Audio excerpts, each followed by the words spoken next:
Greetings, and welcome to the Guild of Mazes presents So You Think You Can Quest, the online, live-streamed Dungeons & Dragons-based game show with real cash prizes and precious stones that helps raise money for rotating community charities. I'm your host and Dungeon Master, and this is just a quick introduction to episode 14 of our open beta development process. Join us in this episode as our contestants band together to spend some of their hard-earned gold pieces and also thwart a robbery while potentially making inroads with the town guard and acquiring powerful allies to help them investigate and also quell the infestation of the evil and vile goddess Slurgia, whose followers seem to be making quite a potent display of their worship and magic in the form of glyphs that they have discovered underneath the Temple of Yonqua. More glyphs will be discovered this session, and the party will face a rather tense situation with a band of newly recruited mercenaries who are opposed to exactly the very thing that they are trying to investigate. We will see exactly who lives and who dies in this session of So You Think You Can Quest, but you'll have to stay tuned to see who wins the precious stone. Thank you to all of our fans, contestants, and patrons out there, and I hope you enjoy this episode.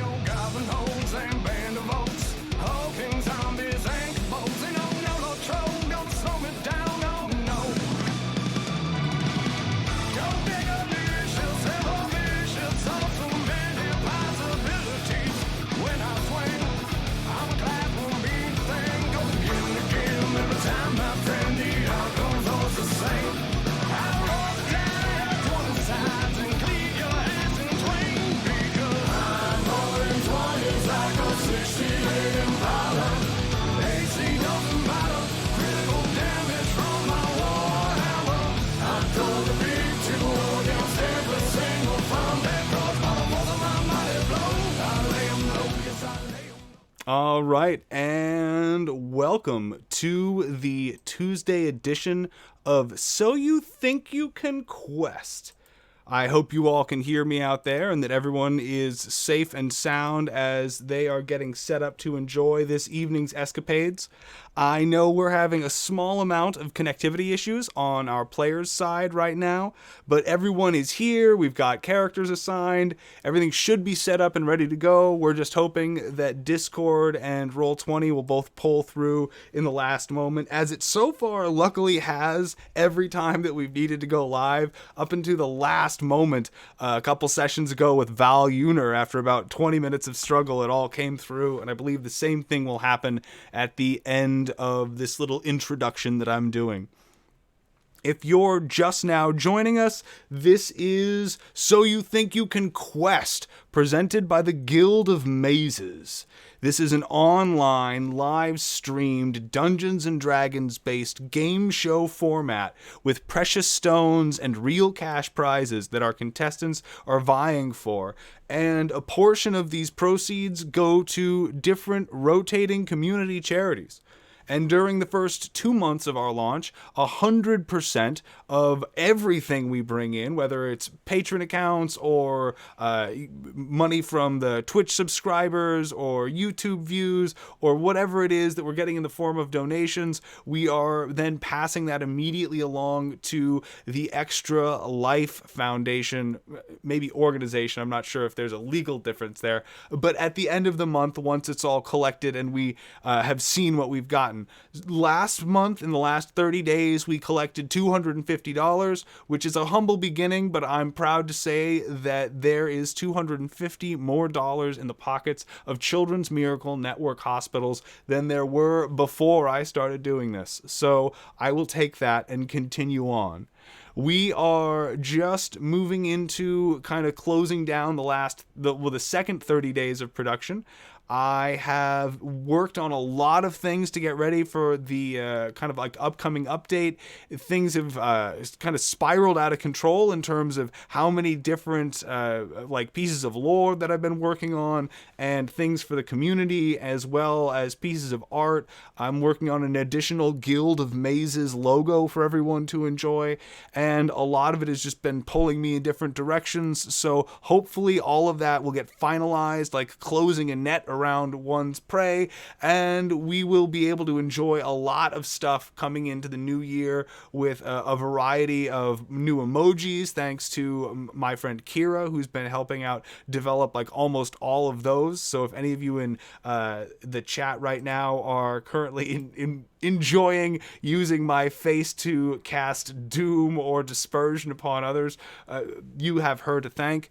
Now, we have a quick summary to get through, and then we will get right into the questing action. There's not too much to cover, as last session we only went through what was a small evening in Hope's Rise that turned out to be far more eventful than I think the players were hoping for, as they attempted to sell the gems and rings that they had found, or not they had found, but their dear departed druid companion had discovered, and then they had recovered from her body after slaying a horrific abomination summoned by a blood sigil to the profane god Slurgia.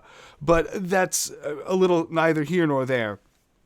So, from the point that they returned to the surface and joined with two fresh companions from the guild, they attempted to pawn off these gems, only to find that it would take some time, an entire day probably, for them to be able to get their full worth from a nearby jeweler. In order to rush that, they paid a little extra, but returned that evening to find the same jeweler was busy being extorted by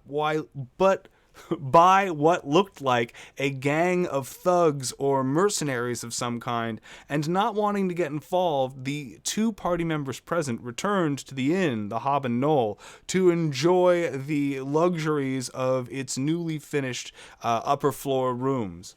Now, at the same time, our two new companions journeyed to the south of the kind of bustling metropolis of Hope's Rise in order to find what they hoped to be a map maker, a cartographer, in order to purchase or locate what would be an updated map for a place called Needle's Eye Gulch that one of our guild members seemed very hell-bent on acquiring. Running into a number of problems due to a critical failure and also a very bad encounter roll, they were forced to flee back to the Hob and Knoll, and one of them almost lost their life to some shadow wights that had Wights, Wights, that had descended on them from the nearby landscape. The fog and mist in Hope's Rise after the sun sets, capable of concealing all manner of horrific undead or evil spirits that would prey upon its townsfolk.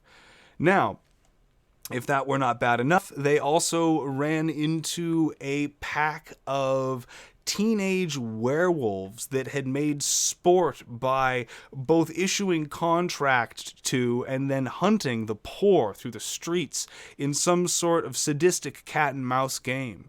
And having awoken the party in the middle of the night with their barbaric carryings on, and the party not understanding the exact nuances of the situation, things escalated, the guard were involved, and bribery was required before it was settled. But it seems that our party has made an enemy of the Van Talk's youngest, or, well, not youngest, but the Van Talk's son. Now, who exactly that is within town and what power they might carry and what that might hold for the future of the Guild of Mazes has yet to be determined, as our character went immediately to sleep afterwards, being low on spells, health, and patience for all of these happenings. Now, in the morning, only the goddesses will know what has become of their jeweler and potentially their much deserved payday that might elevate them to the status and resources necessary to really start delving into the horrors that lurk underneath Hope's rise. But we'll have to see what happens tonight, so stay tuned. And I hope you enjoy this episode of So You Think You Can Quest.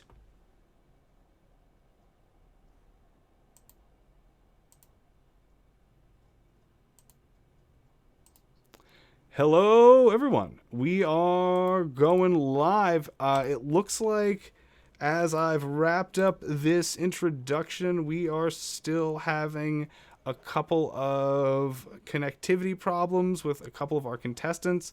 I'm going to give them the benefit. Oh, no. It looks like one of them is having to update their computer. And another one, it looks like is still trying to restart right now because Roll20 is being difficult. I'm going to give them a couple of minutes to get in the game, as we do have 3 active contestants already here. But if we can't hear from them in about 5 minutes, I will do a drawing for the next seats. So everybody stay tuned. You might have a chance to get in the game immediately off the bat. But waking up in the morning, we have our companions Jasir, Detlin, and Ash. I think I can adjust the Discord quite easily to accomplish what I need to as far as depicting who is actually under which name tag. So please, players, feel free to take it away. How are you spending this morning in Hope's Rise after having earned it quite thoroughly with your survival of the night prior?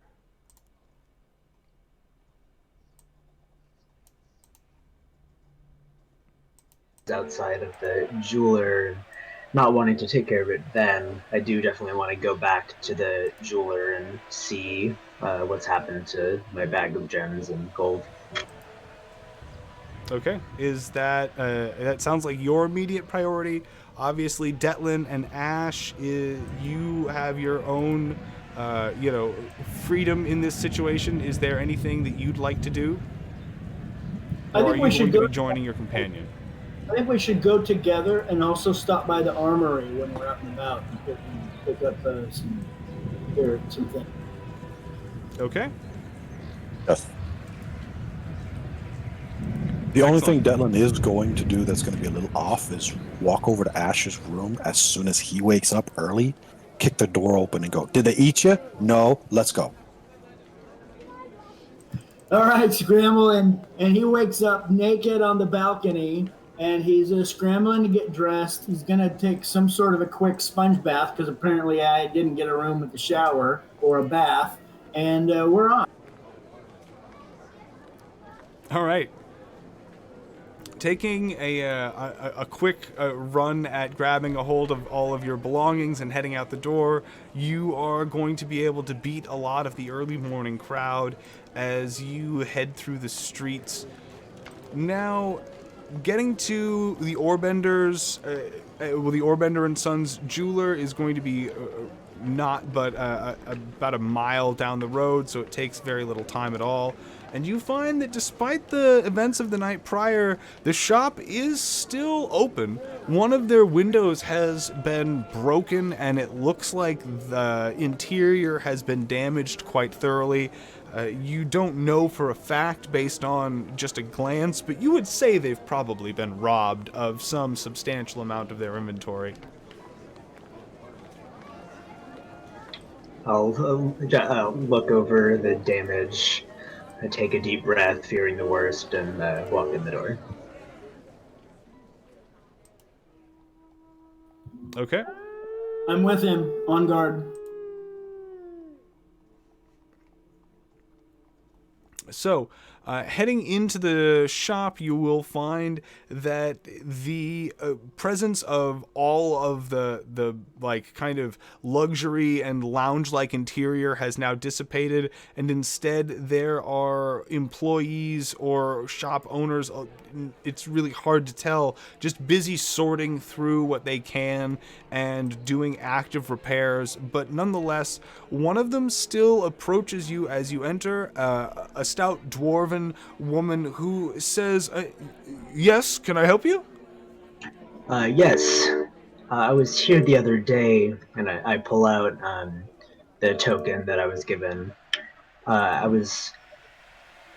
had a large bag of gems and gold rings that were being appraised, and they were supposed to be ready last night, but I wasn't able to get over here, so I'm here this morning. I hope you understand. We have had a bit of trouble of late. She motions to the shop in the state that it's in. But please, not everything has gone missing, and most of the things in the back were still secure this morning. So, do you have your token with you? Yes, I do, and I hand it to her. Okay. Doing so, she is going to take it nervously, as you can tell that she does not necessarily know whether or not this is going to be, there when she goes to fetch it in the back, and then find in about 10 minutes, much to your excitement, that it seems your order has been secured over the night and not lost to the raid that occurred, which means that you will be able to negotiate and go through the finer points of what your companion was able to recover. So, what's it looking like? Well, according to what I'm finding here, I was not the one who appraised this, but the total lot is worth something in the neighborhood of about probably 635 gold pieces, give or take. Was there any specific gems that would require any additional appraisal for a more accurate estimate, or is that the quote for the whole lot? Well, there was one thing that you could likely have worked down by an adequate stone cutter and have turned into something of more value, but at the time we're not really equipped to do that. As you might see, we're a bit behind, as it were, so we can only offer you the value of it in its rough form. If you'd like to take it to a stone cutter and pay them to have it turned into something perhaps a bit nicer, you might be able to get more value out of it. That in stone in particular I am referring to, and she's going to reach into the bag that you had given her and produce a what looks to be a fairly unfascinating and kind of dull blue stone, and say, "This is a moonwake sapphire. They come from the shoreline some thousands of feet beneath our current elevation. They're fairly rough to come by, mostly because the mining conditions of them are abominable. And as such, they usually only manage to come out of volcanic shifts or geological movement. We could give you, at the moment of that 630, this one is worth about 85 of it. If you had it polished up, I don't know the cost of that right now or who you would go to, but you could probably get double the value." So I'll hang on to the sapphire and 630 for everything else. No. The sapphire was 80 of it. And so take 80 out of that. You'll be looking at 550. That sounds like a deal to me. Okay. If you're not going to otherwise try to prevent that from, or talk her up or anything, or take barter, then that will be 550 gold pieces into your pocket.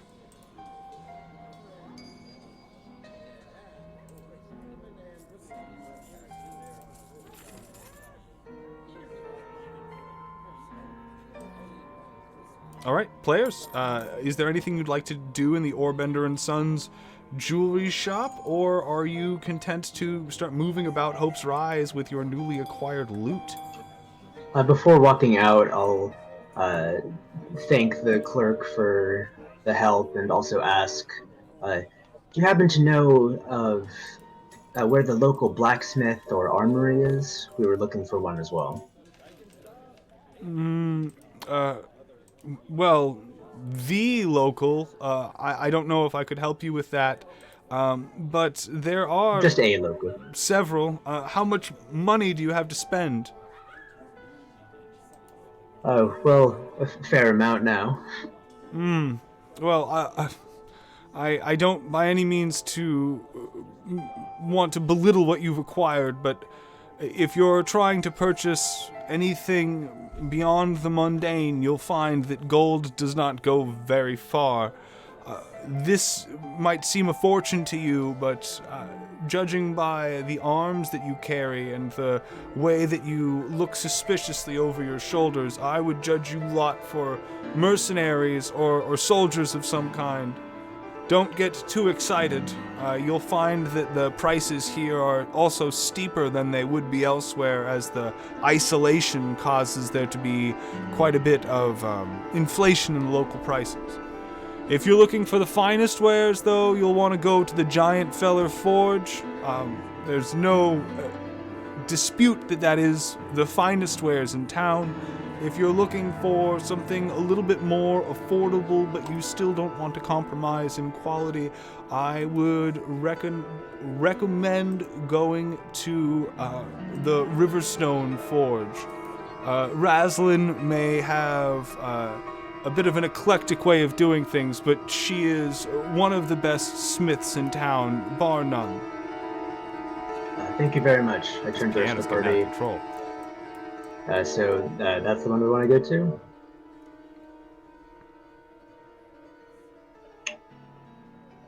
Alright, I'll thank you again so much for all of your help. I hope you have an easy time repairing the damages.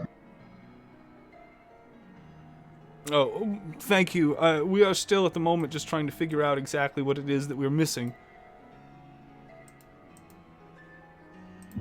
And I'll walk out. I'm going to step out onto the street. Okay. It looks like one of our contestants has managed to join us. I see Zaris, you are back. That is excellent. Yes. I'm waking up late, I guess. That must be what the problem is, yeah. I see our other one, our fifth, is en route, and so I'm not giving up on them. It seems like they'll be joining us shortly, and we're not even a half an hour into the start of this, so I don't think they're missing much. In the event they can't join us soon, I will roll for that seat, but we'll see what happens. Their computer is updating. That does happen. Now, you will be back at the inn, Zaris, as this happens, while the party is headed towards what they're hoping to be, I believe, Riverstone Forge. Yep. Okay. Having directions to the Riverstone Forge, you will find that it is somewhat south of where you are, right about here on this exact corner.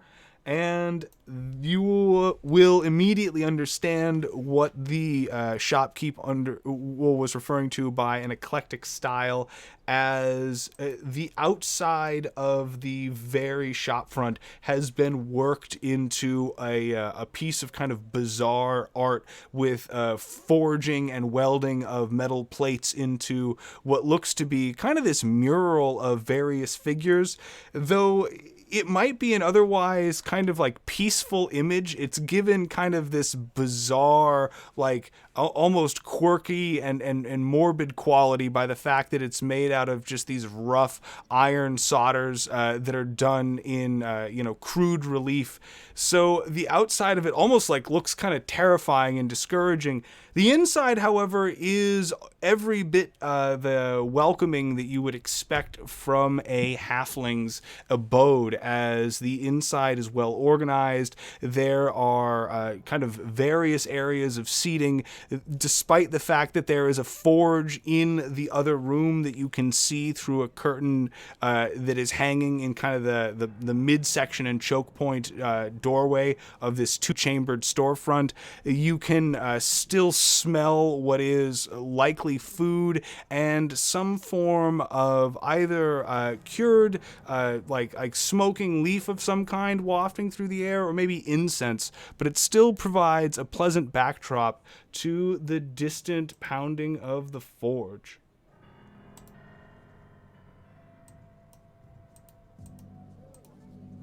Now, there are several people in here that seem to be clerks and also artisans. It's not going to take but a moment for you to flag one down and begin trying to haggle for whatever it is that you've come here for.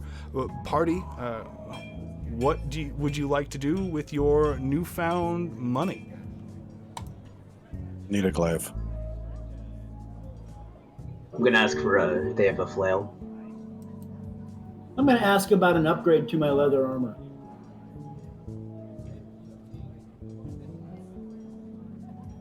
Okay. By upgrade, what are you looking for? I don't know. Right now, I think my leather armor gives me a +1 to my AC. I'm looking for something that would I'm looking at some different options. You could relatively cheaply get that upgraded into either masterwork leather or studded leather. Either one would acquire you an extra point to your AC.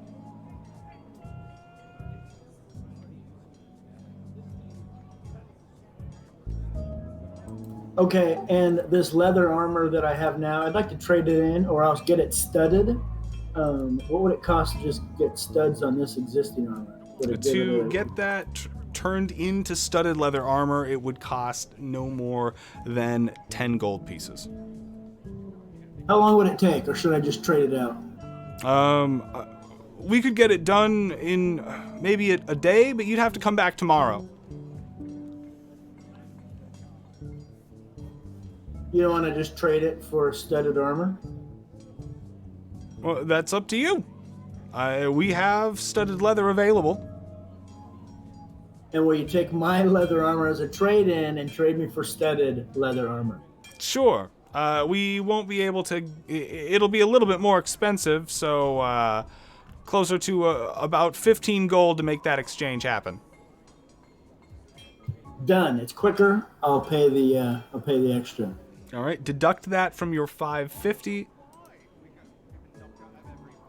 And it looks like, unfortunately, our companion, Lucifer, is not going to be able to join us immediately. Their connection has betrayed them at the last moment, and their PC is struggling. I hope that we can get you into the game soon, Lucifer. I will not forget this, but in the meantime, I am going to do another player drawing before we get too far into the evening, and we are, in the middle of some combat or tense situation. So, real quick, I'm going to see who's in the player roster still after having pulled Lucifer. Looks like there are only a few people at the moment, so this is going to, it looks like, Maple Witch, if you're out there, you will be joining us, I think. Come on down.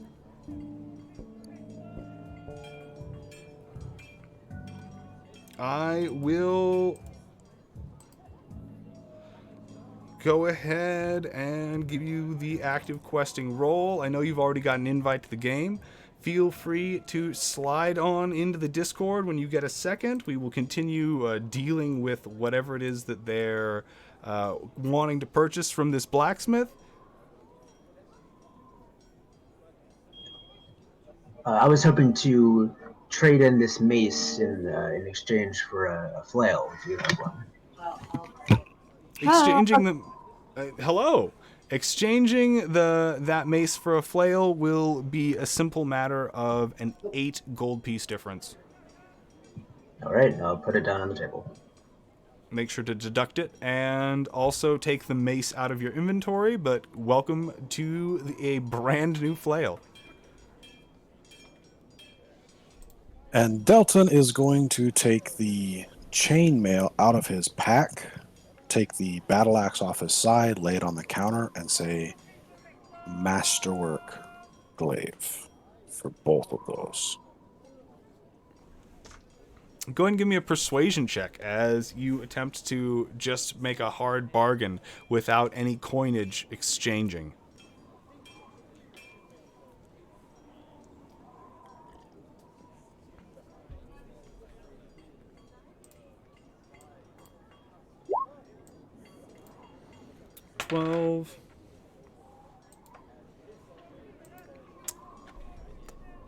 For a Masterwork Glaive, I'm still going to need a little bit of money to polish these and get these ready for the market again. The wood here on this one's a little cracked. We'll have to refit it. He just dropped 5 gold in her hand. That'll about cover it. And while we're at it, I'm feeling like a masterwork flail, actually. Masterwork. That will be another 55 gold, I'm afraid. Is that with if I trade in the flail I already got as well? If you trade in the flail you already have, we can get that down to maybe a difference of 45 gold, but the upgrade versus the trade-in in this case is very similar in cost. How about 35? Go ahead and give me a persuasion check.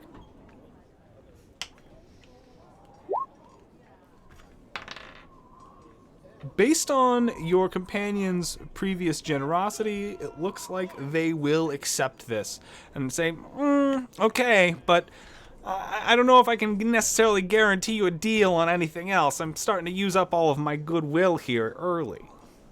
Really appreciate it. Thank you. Okay. Sorry, my Google stuff isn't working. Sure. Take a moment. We will still be here. Just let us know when you have a conclusive result on whether or not things are going to be working for you. We've had a number of connectivity issues of late. I'm wondering if there isn't something in the air. So, weapons in hand and a new set of studded armor for our rogue. What else does the party want to acquire from this blacksmith/armory, or are you currently supplied?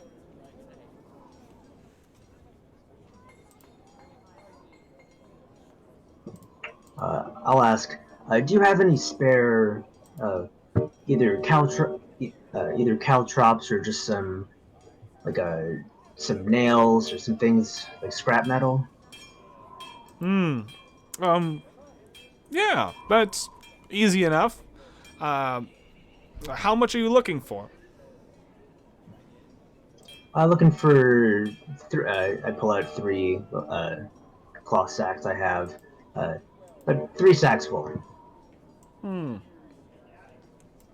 Call it, well, it is valuable in its own right.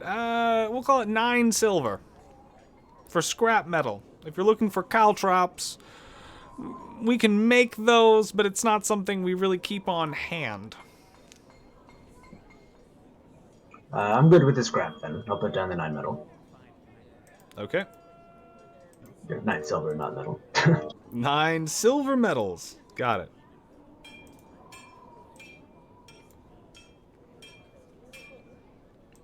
So, scrap in hand, or in bag rather, it is important to note that each one of those is going to weigh around 5 pounds. So you'll want to go ahead and add like 15 to your carrying capacity right now, as carrying around, cloth sacks full of scrap metal is not an uncumbersome task.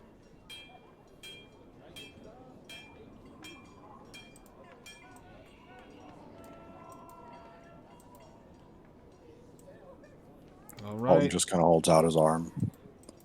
Carry it if you want me to.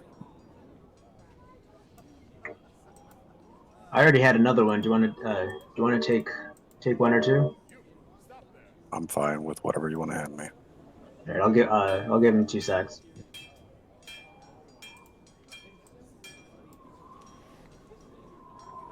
Okay. Go ahead and make sure to add that to your inventory, as you are now kind of in the middle of one of the larger market sections of Hope's Rise. Is there anything else that the party hopes to acquire? Just to make sure I've got that right, I'm just putting sack of scrap metal. 2 of them. Yes. Yeah, two 5-pound sacks of scrap metal.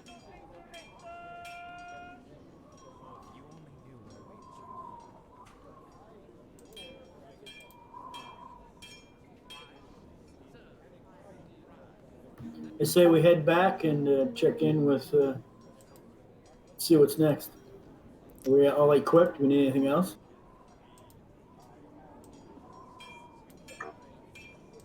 I do have the robe I found, but I'm not too concerned about it at this moment. Okay.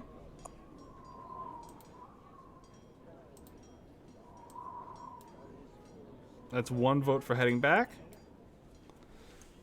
Is the rest of the party going to rejoin their companion back at the Hob and Knoll? I wouldn't mind walking by the garden on the way back. You guys want to check out those strange purple flowers that everybody's talking about? I think we should That's definitely. north of Inn, right? Yes, it was basically just across the street, more or less. Let's go back and regroup first, and then go ahead there. Sounds good. Okay. Heading back to the inn, I will look at the measurement of that distance. I don't think you will, based on the overland. You will just be skirting the line for an encounter roll. Go ahead and Zaris, you can join us now, obviously, as you are at the Hob and Knoll enjoying the early morning festivities and also what has been a delicious breakfast so far and offerings of early morning libations that have so far been a rare luxury in the life of adventuring. My. Wonderful meals we have out here ready for us. Yes, I will get a small breakfast, and should be down in the main room when my compatriots come back from their shopping trip. Okay. Maple Witch, were you able to get your mic figured out? Yeah, it was my roll 20. It didn't want to load, but it's all loaded and ready to go now. Okay. Because you are coming into the 5th seat, I'm going to ask you to roll a d10, and I will see which random character class you're going to get assigned. It's going to be... Oh. I did that wrong. Yep. No worries. It happens to the best of us. I don't remember the code. Oh, it's you just got the R. It's /R space 1d10. Thank you. There we go. Okay, rolling on my side. It looks like you will be joining us as a paladin, I guess. A one Ivan Perlot. Okay. One moment as I get that into your character journal.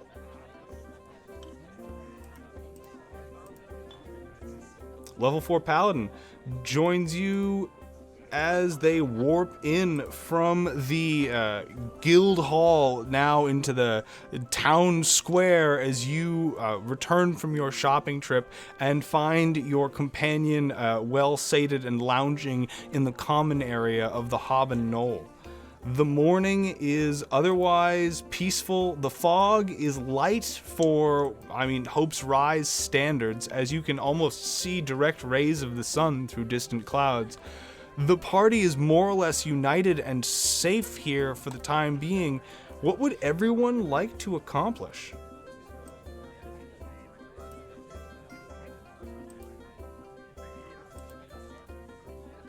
Let's just connect with our new party members and let's get everybody up to speed and see what we're gonna do for the day.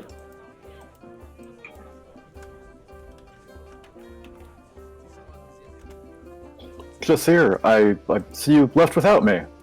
Did you go to the jewelers and see what you could get those gems sold for?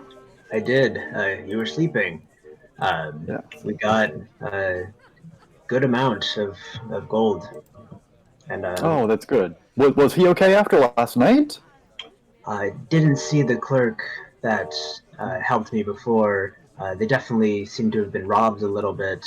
There was some damage inside, but fortunately for us, the gems were safe. We felt it might be wise not too many questions. Yeah, that was probably smart. That was our MO last night as well. So good that got taken care of. Saurus, have you happened to, if you've been around here in the morning, have you happened to see the priestess by any chance? We sent her, was it a day or two ago, and still hasn't returned. We did, didn't we? A DM, I'm assuming that I have not seen her around. You have, and I'm not trying to be, limiting with this, but having not said that you left the inn at any point to check the temple or really confer with that, you just don't know. She hasn't, dropped by the inn. No, she has not dropped by the inn, and you have not otherwise seen any sort of spectacle that would lead you to believe that she has returned. Big call to services or something. No. I'll turn to the rest of the party. No.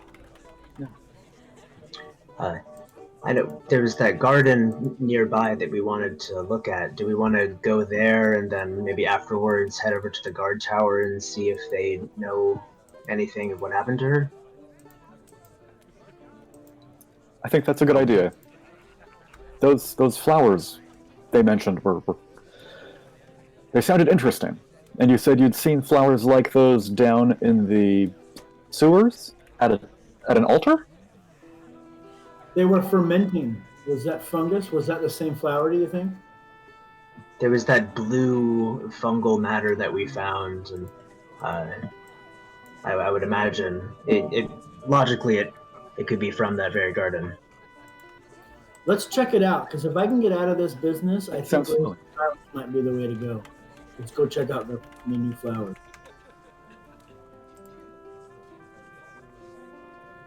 Yes, let's go. That was in the garden, the temple garden, or just a garden near the temple? It was a garden near the temple. It's one of those things where it doesn't necessarily actually belong to the temple proper, but because it's so close, it has kind of just come into the natural care of the priestesses at the Temple of Yonquan, as well as a lot of the people who frequent it, as those who come to the church looking for the blessings of Yonquan are also likely in a pensive or perhaps, shall we say, slightly mournful mood.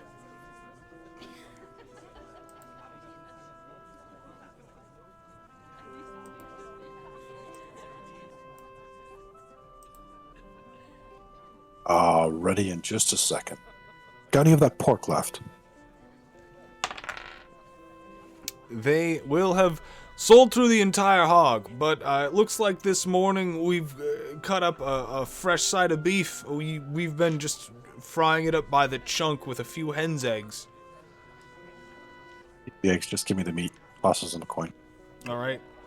That will be easy enough, as you will minutes later be treated to what looks like the shank of a cow that has been submerged in boiling oil, the edges of it still crispy and glistening and dripping with fat. I'll toss him the silver and say, give me one of those for the way out. And you will be similarly supplied.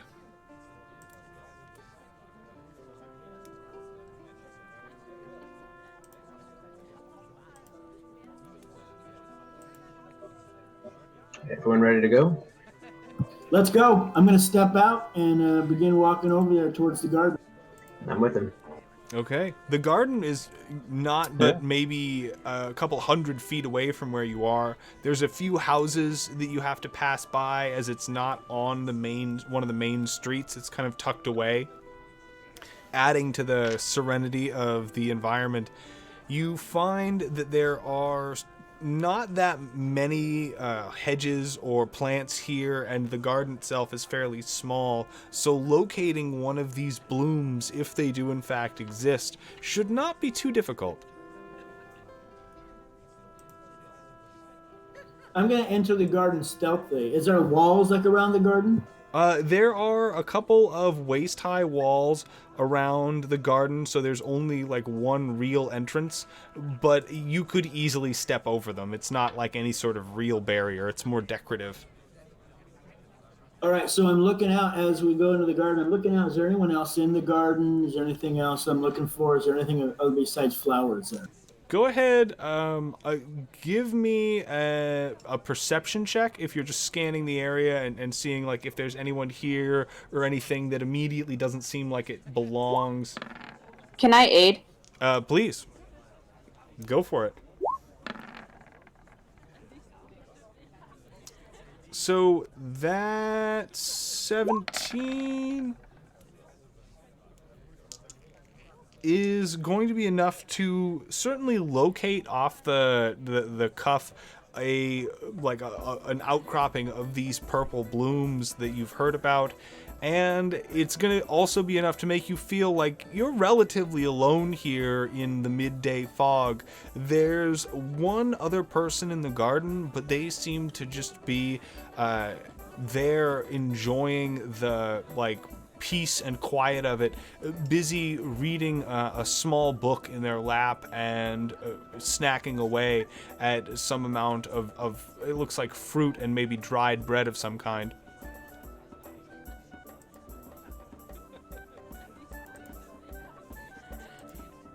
I'd like to investigate the area, looking for any remnants of the blue fungal material that we found in the sewers.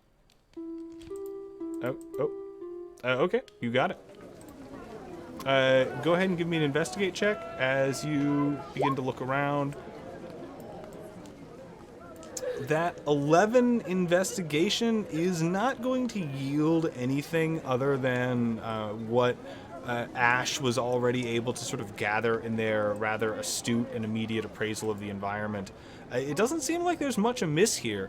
Towards the end of the garden, like from the far end of the little gate that you pass through, there is a small statue that has been fairly worn away at. It looks as if it could be to the goddess Yonqua, but it's fairly... I would say featureless. It could be to almost anyone, as the cloaked arms of the statue are outstretched and otherwise kind of could belong to a man, a woman, or perhaps even something beyond the like familiar civilized races of the world. The cloak doesn't actually have a face underneath it. It's pulled like long enough that it's just sort of obscured as the sculpture kind of goes back up and away. The same is of the statue's form. It looks like this has been weathered for a great amount of time, and there are pockmarks and chips all over it that look like they've come from either direct damage to the statue or perhaps people maybe taking keepsakes with them, as Hope's Rise is a bit of a remote tourist destination. I'll turn to the party. Um, I can't seem to find anything amiss here, but I still just have a bad feeling. I'd like to do a detect magic ritual if you guys wouldn't mind waiting a couple minutes. I do not mind. Go right ahead.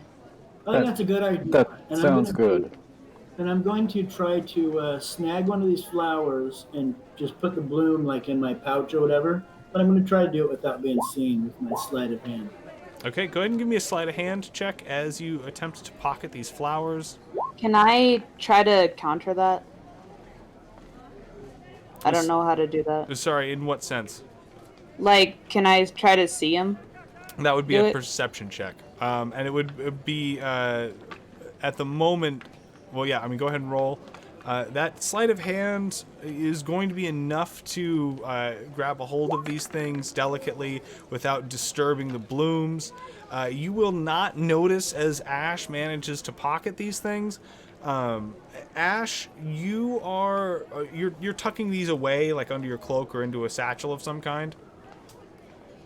Correct. Okay, then that is going to happen quickly enough that when the detect magic ritual goes off, you are not going to detect anything magical directly in this area. There is kind of a faint lattice work of celestial energy that hangs in the air, and you can see that this place is frequented by the invocations of likely goddesses who are associated with the higher realms of energy above the material plane, but there isn't anything active. There's no like manifesting enchantments or fields of energy that you're currently standing in. Okay. I can't. There's nothing here that I can detect besides just the wisps of the gods. With the detect magic, you will also be able to locate a few more of those flowers, as they have a sheen to them that is much like that of looking at a black light once you've opened up your mind's eye to the like ethereal and astral planes. They have like this dark iridescence that they kind of put off, and it makes them easy to see through the otherwise kind of like dew-covered foliage. I'll pick one of them and put it in my bag. Okay. Chester, if it's okay with you, I'd like to sort of participate in your ritual of detect magic. Sort of a communal activity we can do together. If it's okay to retcon that. Unfortunately, in order to enforce a universal fairness, all of these things are kind of happening as people say they're happening. So if you would like to start doing your own detect magic ritual at this point, you are welcome to. But having those 10 minutes have passed. Yeah. I'm not sure what else we can find here. Anyone else have anything they want to look around? Nothing to hunt, nothing to kill. Move along.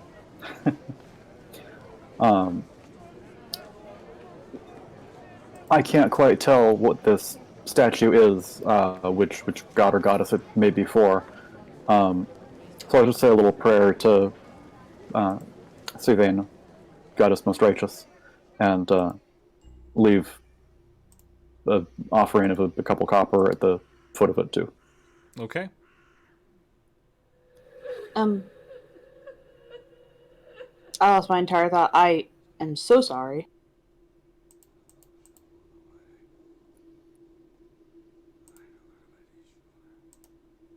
Okay.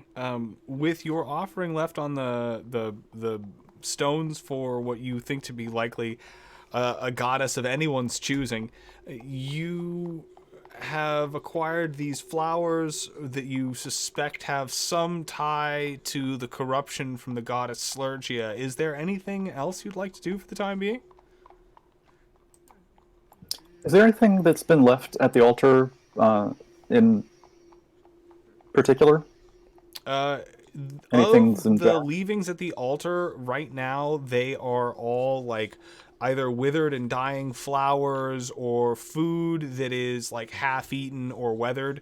The unforgiving kind of nighttime fog and moisture sort of has a way of destroying most things that are left here, and you imagine anything of value is either likely scooped up by parishioners or ill-intending thieves.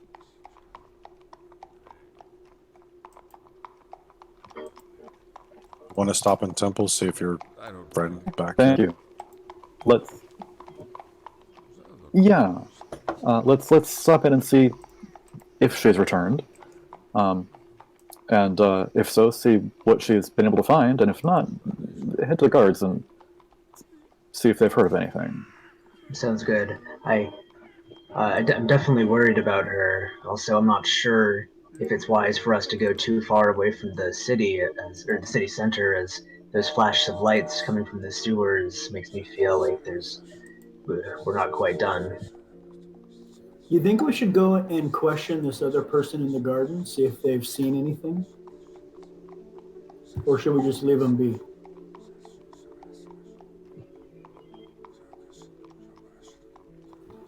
It doesn't seem like any of us recognized them. Yeah, we can go talk to them and see if they have seen anything out of the ordinary. I don't see why not. Who's the friendliest, most persuasive, less aggressive? You go talk to her. Not very aggressive, but not persuasive either. Yeah, same. Me either. I have the I'll head highest. over then. I have the highest charisma,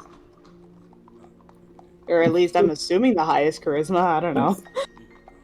Go over and nonchalantly strike up a conversation and see if she knows anything. We'll just hang out over here and be nonchalant about it.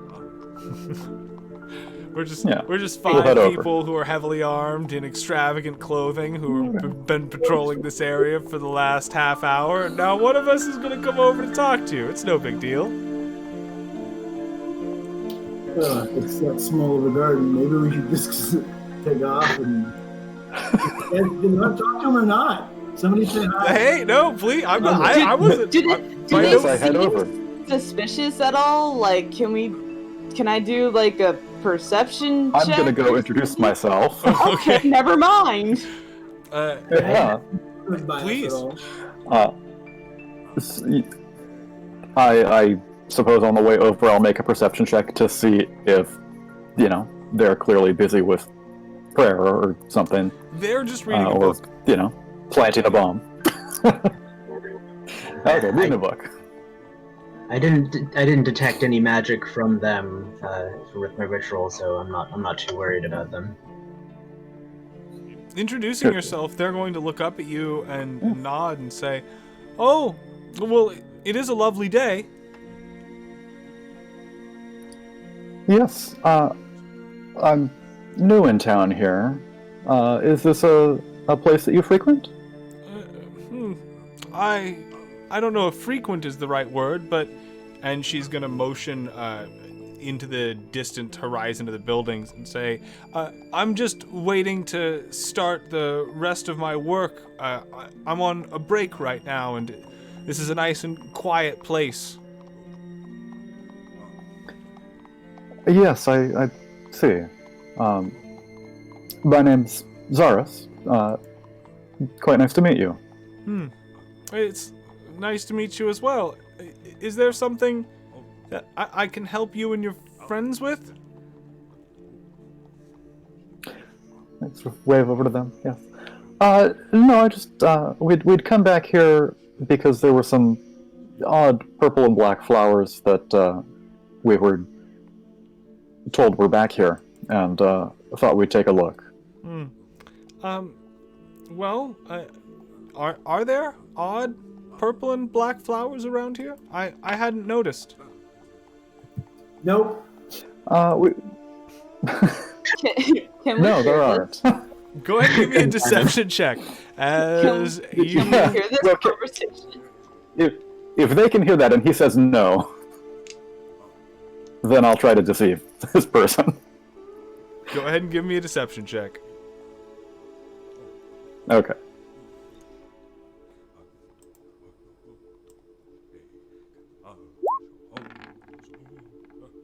There we go. Okay. I am just not the face. You say that as you throw flowers at them. They're going to look at you and then look around hurriedly at the rest of your companions and then the hedges and say, well, in that case, I suppose I should probably be going. And she's going to fold up her book and tuck it into her cloak. And having finished most of her bread and other fruit in the time that it took you all to sort of investigate and do your magic rituals, she is well on her way to getting out of here. That was As he's smooth. telling her no, Dalton's just pointing at Goodbye! I see you rolled a sleight of hand there. What was that? That was probably an accident. Okay, got it. Just checking. So your lead has now got up and begun to run quite quickly away from here. Is there anything else you'd like to do in this garden before you continue on, or are you satisfied so far with your investigation?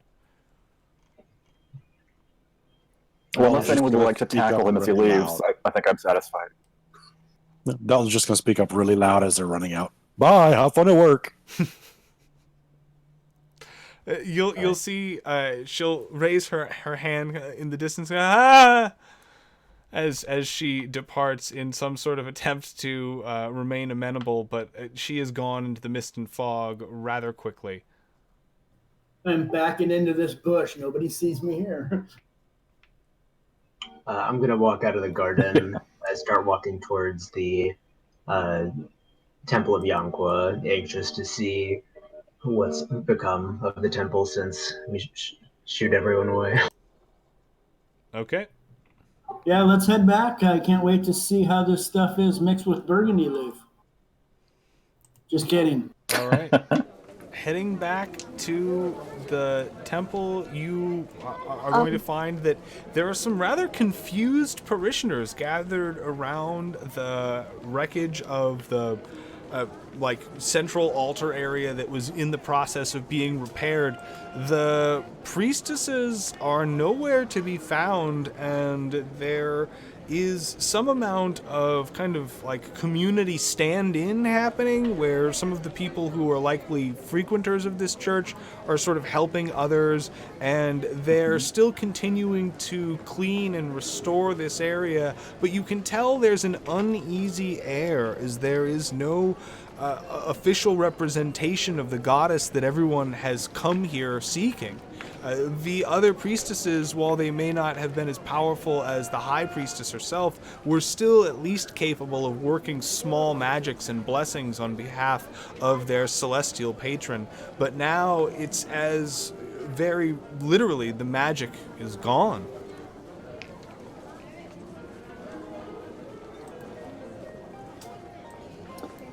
Does it look like people were coming to gather here for services, or are these just more people who are coming back to help clean up again, like yesterday? It looks like it's a little bit of both. Some of these people have likely come here for services, and those are the ones who have kind of taken up conversations with some of the people who were here laboring. And some others have just taken to sort of shuffling about in the back, moving brick and shuffling dirt and debris off of the off of the wooden floorboards.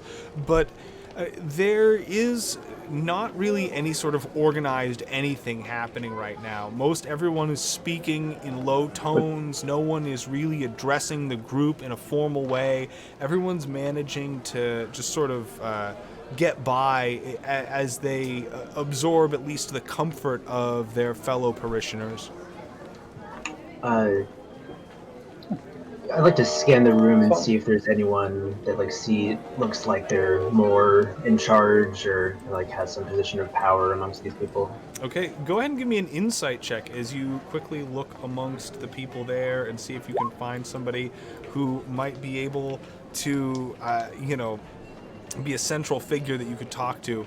It looks like one of the people there is addressing more people actively as they come through the door. They're having a rough time breaking away from the conversations that they're in, but they do seem interested in trying to at least explain what's going on to all of the people who are showing up looking for services.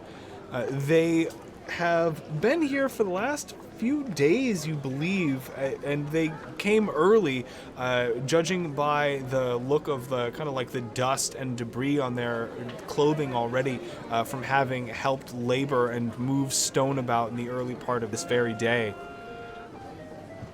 I'll walk up and say near their ear in a lower tone, say, I'm with the guild and we've been working with the temple in the past. Would you mind speaking with us for a little bit? I'd like to get some more information on what's going on and we might be able to help each other. Go ahead and give me a persuasion check as they're going to kind of look at you and your companions. I'm scanning the crowd for anything unusual or interesting. Can I cast detect evil and good to see if there's maybe something anywhere near us? Certainly. When you cast detect evil, I believe, let me double check the wording on that. This one got a little bit of an update that changes it from past editions considerably in 5th.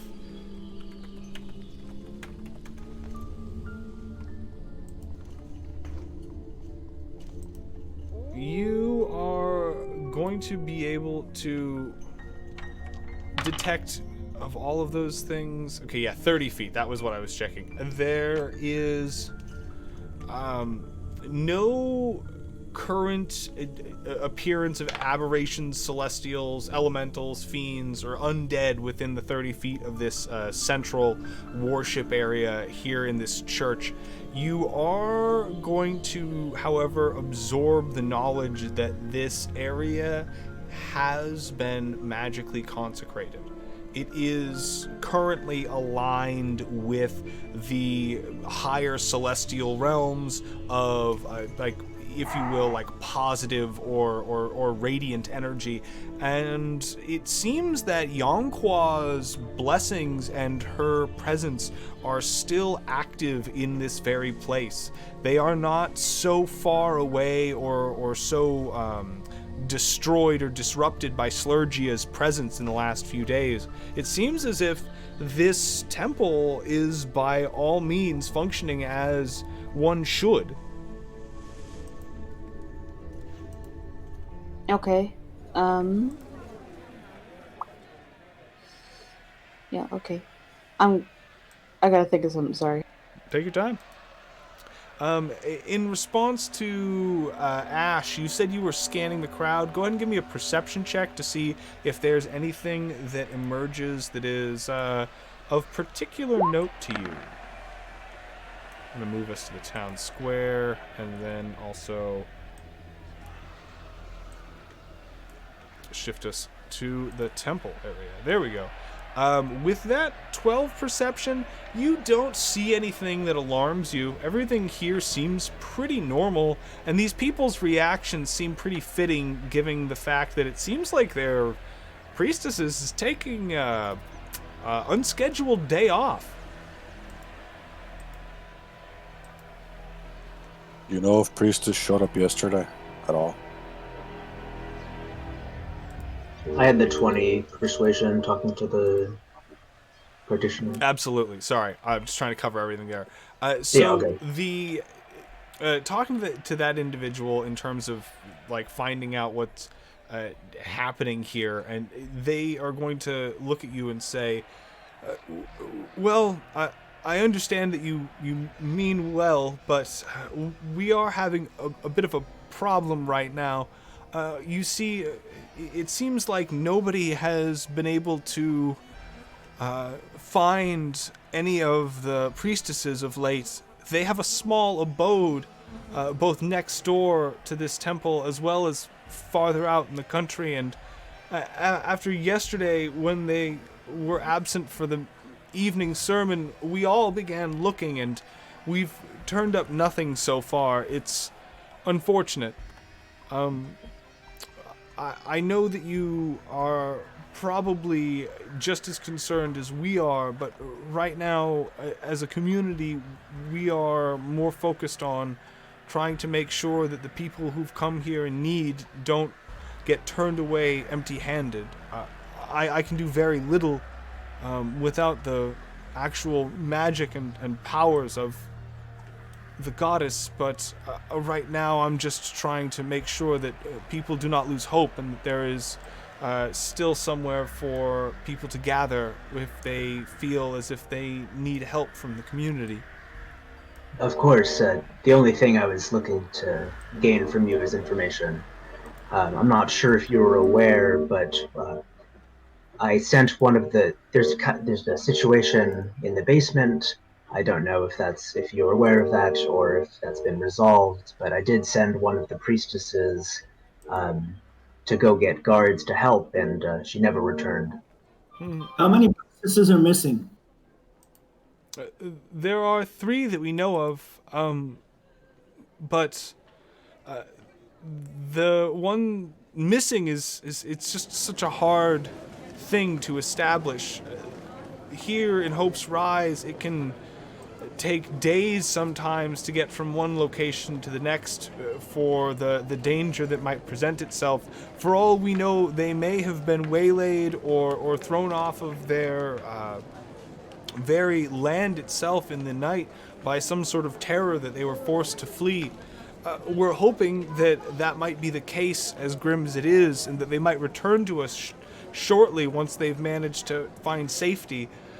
But I don't know if they're missing just yet so much as they are unaccounted for, is what I would like to think of it as. For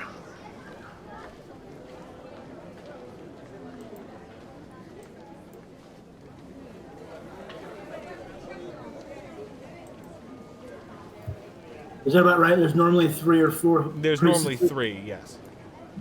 Okay, so you guys, should we go and hunt down these priestesses?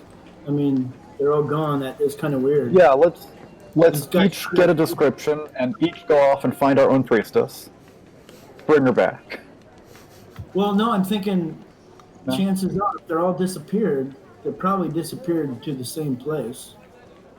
I mean, we sent one, the other one just disappeared.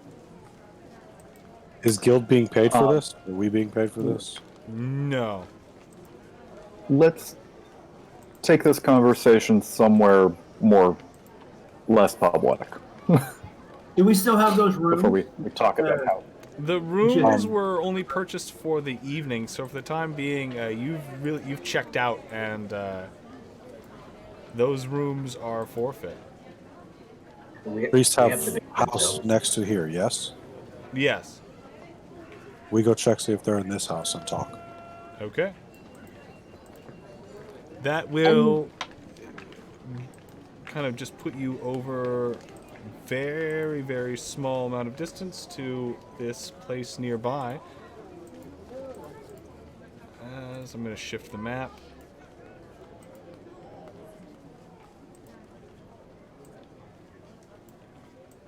I say when we get a chance, we should go investigate those guards because they seem a little off. If the priestess went to go check to go get them and still hasn't returned, maybe they did something to her.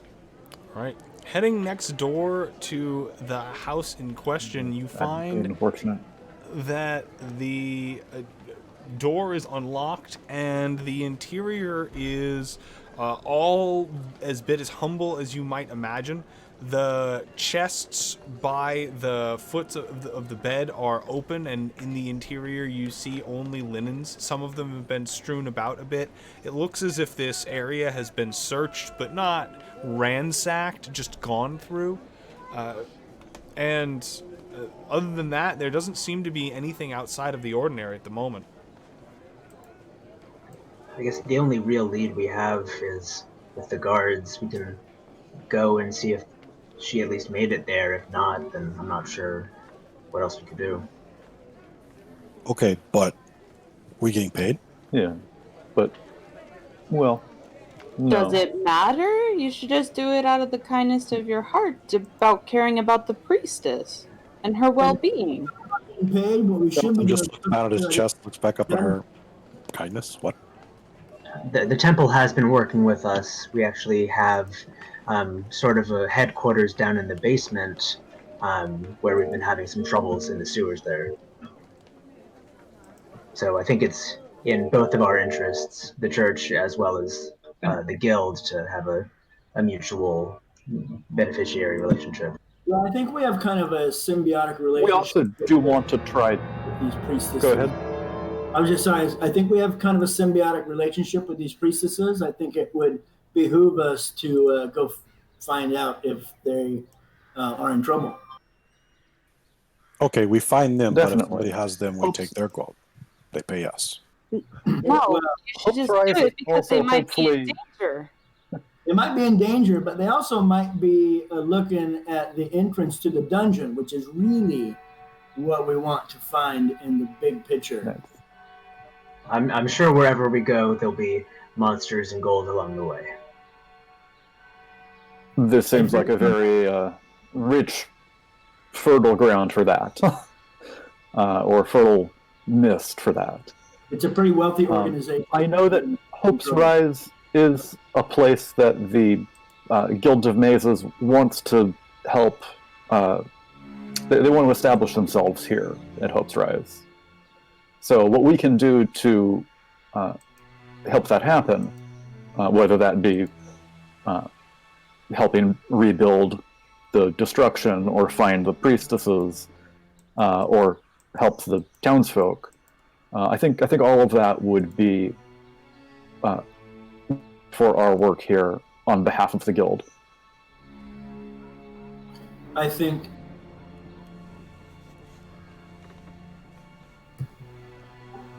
think our party's skill set will be better served going to find the priestesses rather than helping the town folk pick up the rubble. I agree. Okay, so we go to closest guard, ask if she go to guard. Yes? I say we follow the direction that they went and ask people along the way, have you seen the priestesses? And when people quit having seen the priestesses, that's where we should explore more. I believe she was going to the guard, not sure what's it called, guard tower or so, like Garrison is the word you're looking for. garrison. I believe she went to the garrison. Let's go to the garrison and ask if she made it. Okay. All right, is that the plan? And the garrison, you said, was about half a day's trip away? The garrison is not half a Or no, day's couple trip, hours. but it is a couple hours, certainly, I think that's on the plan. foot. I'm going to skip over to the world map, and I will adjust accordingly so everybody can see this right here. Let me bring that in. This area is where the garrison is contained. This walled-in structure.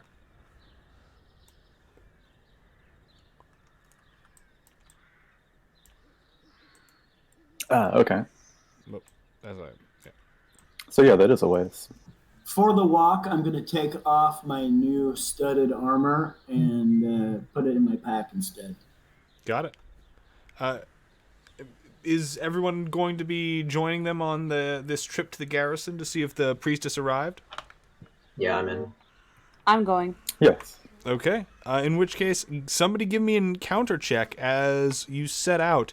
And having already exhausted most of your movement doing your shopping earlier, it does not take long before this begins to take effect. I can do it. Ethan, there's... Yes, I think you should. There's a initiation of some sort here. No minstrels for us to kill. But we'll see what your What's the luck roll? has for us. It is a D100. Percentile. So you just add another 0 to that same roll you did last time.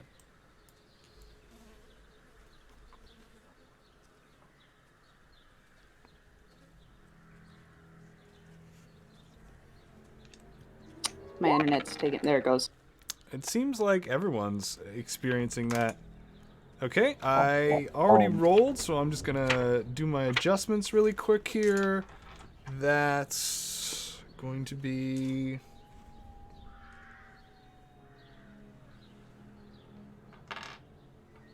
Okay, And I have cast Mage's armor on myself. got it. That spell lasts for, I think, an hour, or just 10 minutes? 8 hours. Oh, right. Yeah. I forgot about that. I always forget about that in 5th edition now. So, mage armor up. You are going to... Okay. Maybe I should do that to them. 8 hours, wow. Yep. But Yeah, remember, you not can only have concentration one either. concentration spell going at a time. It's not. Oh, yeah. Right. I'm totally. A lot of people really like to use that, and also water breathing. You can really kind of, because of the duration of it, get a lot of instances of that going. But regardless of that, we go ahead and slide the party token of where you are located in the streets. You make it to about here as you notice that some of the houses in this area start to get a little bit more spaced out. There's a bit more property between them, and slide in the wrong direction. There we go. The sort of architectural nature of them begins to change as now these houses begin to go from being composed of primarily like wood with either thatched or tiled roof. These houses rise out of these giant works of stone construction. Most of these buildings are several stories tall right here, and they have a kind of a looming, almost like fortified military quality to them. Though they seem to be estates of some kind, it looks as if they might have at one point in the past served the function of some sort of defensive nature. Now, across from there, this is one of the largest squares in all of Hope's Rise, and you can see that there are many people gathered around the fountain there. There seems to be some sort of commotion going on, as there is some hubbub above the crowd, and it looks like people are parting rapidly as somebody moves through the ranks. Though you can't quite make out who they are and what they're doing at first, they seem to be headed in your direction. I'm gonna hide. That can't be good. I'm going to listen around and see if I can pick up any like passing chatters and kind of get an idea of what's going on. Why does it keep sliding the wrong direction? There we go. So go ahead and give me a perception check as you attempt to... 15. With that, it seems as if it looks like somebody has stolen something and is trying to make a daring getaway through the crowd. Can I look Does it look like that person is the one who got robbed, or is the robber? It looks like, with that 15 perception, likely the robber. Can I position myself and hide so that he comes past me by any chance? The moment it's difficult to predict what trajectory that they're likely to take, as they're kind of cutting like a chaotic zigzag back and forth through the crowd based on where they can find like gaps to slip through. But what were you gonna say, sorry, Ivan? Can I was you already answered it because I was going to ask, can I see who it was? But you already said the dude walking towards us. I get in his way. Okay, go ahead and give me an athletics check to try and sprint over and catch them as they attempt to, because they're trying to duck out of your way as much as anybody else's. As she's heading over, she's sorry, either male or female. The token looks like a female, so I'm assuming she's a girl. Okay. You're allowed to I have not be whatever you'd like. Being able to see that, yeah. She is a woman. As she's trying to make her way through the crowd, I'm just going to message the person trying to, who you think is the thief, say stop. Okay, they are not going to respond to that, and in addition to Totally used to sorry, what? Totally used to like psychic visions flashing through their heads. As not necessarily used to psychic visions, as they are not wanting to give it the time of day right now, as they a moment's hesitation could see them lost as they sprint through this crowd. The 10 athletics is not going to be enough to catch this individual, as they seem to be doing extraordinarily well on their skill check, and with a acrobatics check that is almost perfect, they are going to manage to vault over the shoulders of a few kind of like idling members of the crowd. In doing so, however, you will see that they accidentally spill the sack that they were carrying on their back over, and it goes onto the ground, letting loose this veritable like tide of gold pieces and shining baubles and gems onto the cobblestones, and people begin scrambling towards it immediately as the would-be thief, realizing their heist has now gone completely awry, is going to do their best to start immediately disappearing up a nearby building front to get onto the rooftops. Can I chase after and try to tackle them? You are certainly welcome to. What is the rest of the party doing at this time? Delton's going to put one of his big feet down on the pile and just growl at everyone and go, back off, it's not yours. I'm going Okay. to see if I can cut him off or somehow stealthily cut him off if I can. Okay, so you will be joining Ivan then in her attempt to try and like grab a hold of this person or catch up to them. Go ahead and give me an intimidation check, Detlin, as you try to keep this crowd at bay, who are very eager to try and get at the wealth that is underneath your foot. Do I'd I like to do another scan the athletics crowd. check? Sorry. Sorry. No, go with the action there first. So you would make an athletics check or an acrobatics in this case, because they are attempting to start climbing, and you can use either in 5th edition to accomplish that task. The same goes to you, Ash. You'll basically make an acrobatics or an athletics attempt to try and catch up with them. 23 athletics, 23 acrobatics. It says, that's weird, it's a 3 on my dice. I know, it looks like 19 or a 3, I couldn't tell. Yeah, no, that's strange. It settled on 3, but it says 23 in the chat. I mean, that's where the number is going to be real. So going with that, that's 2 23s in a row. That is excellently done. Both of you are going to split off in unison and attempt to grab a hold of this person before they get a chance to make their way up onto the 2nd story roof of this building. They're going to get a chance to slip you.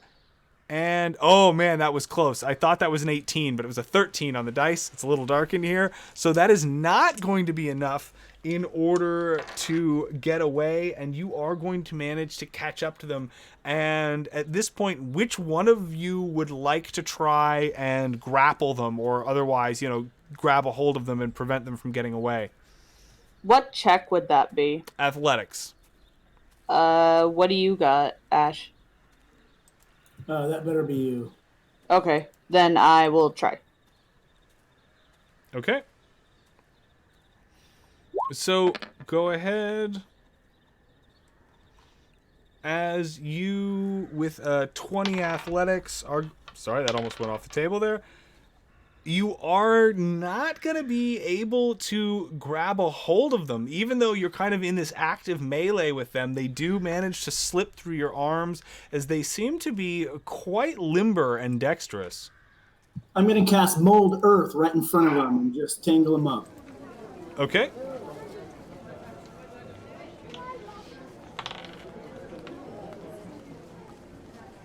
One second. So using Mold Earth, you are going to be able to. Your goal here is to just try and like grab a hold of their feet, basically. Yeah, slow them down enough so that we can grab them. And, All right, certainly. They are not really trying to get anywhere at this point, as they're more or less trapped, and they are going to produce a dagger and threaten quite visibly that should you try to come near as they try and get themselves free of this earth, that they are going to, hurt you quite grievously. Can I still? Sorry. Can I see him? Like, can I be like? Is this close enough where I'd be able to like kind of? Yes, this is happening like maybe 40, 50 feet away. It's hard to get a bead on them because there's like people are gathering around these scenes actively. So by all means, if you're trying to cast something that's just like a like line of sight, that's definitely possible. But if you're like actually like a ray-based spell or some sort of projectile, would be really difficult to get through. All right. I'm gonna join Delton. Kind of like to try to hold off the crowd, and I'm gonna turn and cast Hold Person on the robber. Okay. I'm going to be scanning the crowd to see if there's anyone who seems more interested in monitoring the rest of the crowd or making sure this guy gets away. Go ahead and give me an insight check.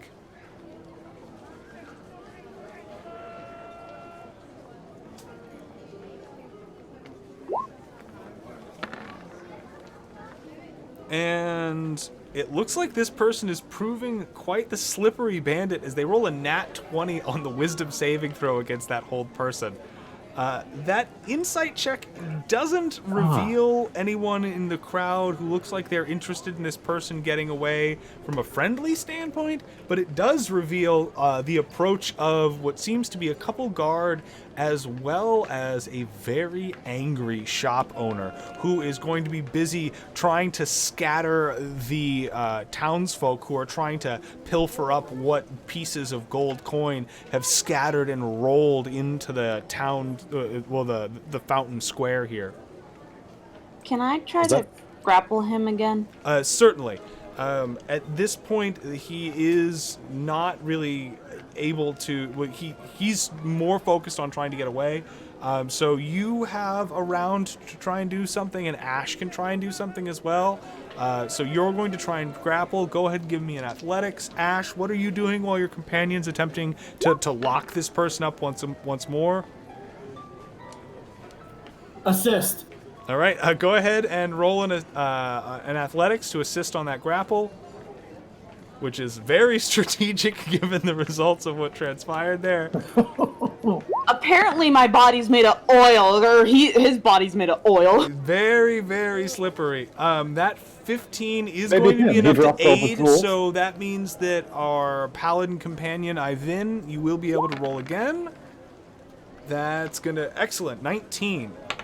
Roll off, and finally our thief's luck runs out as they are not able to play the clever dodge while they're also kind of like trapped in this shaped earth at their feet, and they've got a crowd closing in around them. You're going to manage to like seize them while they struggle. They're going to try to attack you in response, but it's... Does he still have some stuff in his bag? No, the bag. It looks like what that fell off their shoulders was all of it. But at this point, it's hard to tell. I mean, they do have a cloak that's kind of obscuring their person. They're not going to be able to successfully attack our paladin. The knife is just going to kind of bounce harmlessly off your armor, and you can consider this thief more or less subdued at this point. As the guards are walking, as I see the guards like walking How close are towards the us. guards? How close before the crowd gets here? Well, the crowd's around you already. But sorry, Jassier, what were you saying? I was gonna say I was gonna like direct the guards, but if the crowd's already there, I'm sure they know where he is. Sure. The guards are going to be headed towards the thief. The shop owner or merchant is going to be headed towards where our dragonborn Detlin is standing, playing de facto guard over the ill-gotten goods that have spilled out everywhere. And looking up at you, Detlin, the shopkeeper is going to go, thank you. This here, please, and is going to hand you, just like reaching blindly down, a fistful of the wealth as they say, please, would you get these people away from this? Okay, he just got paid. So at that point, he's going to grip his glaive in both hands and roar. Touch it, and it's your head. All right. Give me another intimidation check. I will grant you this one at advantage, given the situation and the fact that you already had success on the previous one.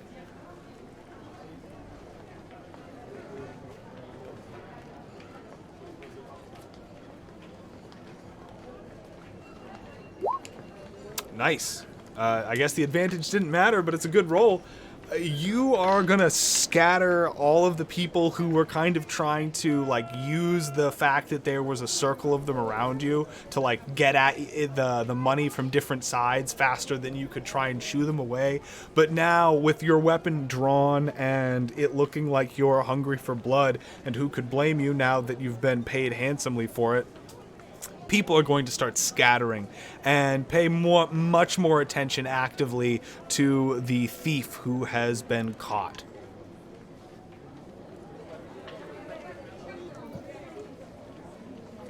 Now stay down!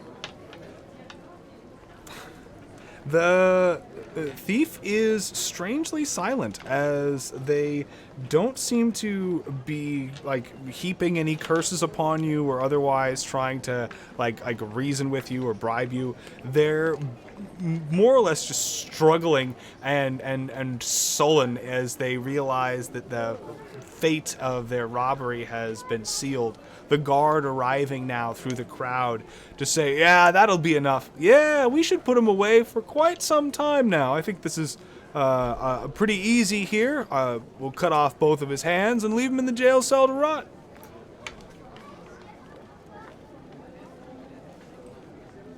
Well, That's what you do with Can't pick the lock and escape without hands. It's true. So don't do that again. we don't do it to all thieves, but it looks like this one was particularly bold in the middle of the day, huh? A giant sack full of jewels right through the center of one of the... I mean, if we don't cut your hands off, how will you learn?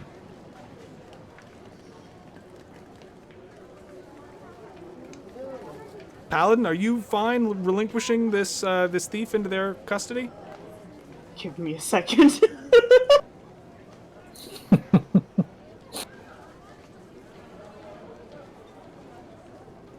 I don't know if cutting his hands off is necessary, but I do believe he should be locked up. Then how will people know in the future that this person cannot be trusted then?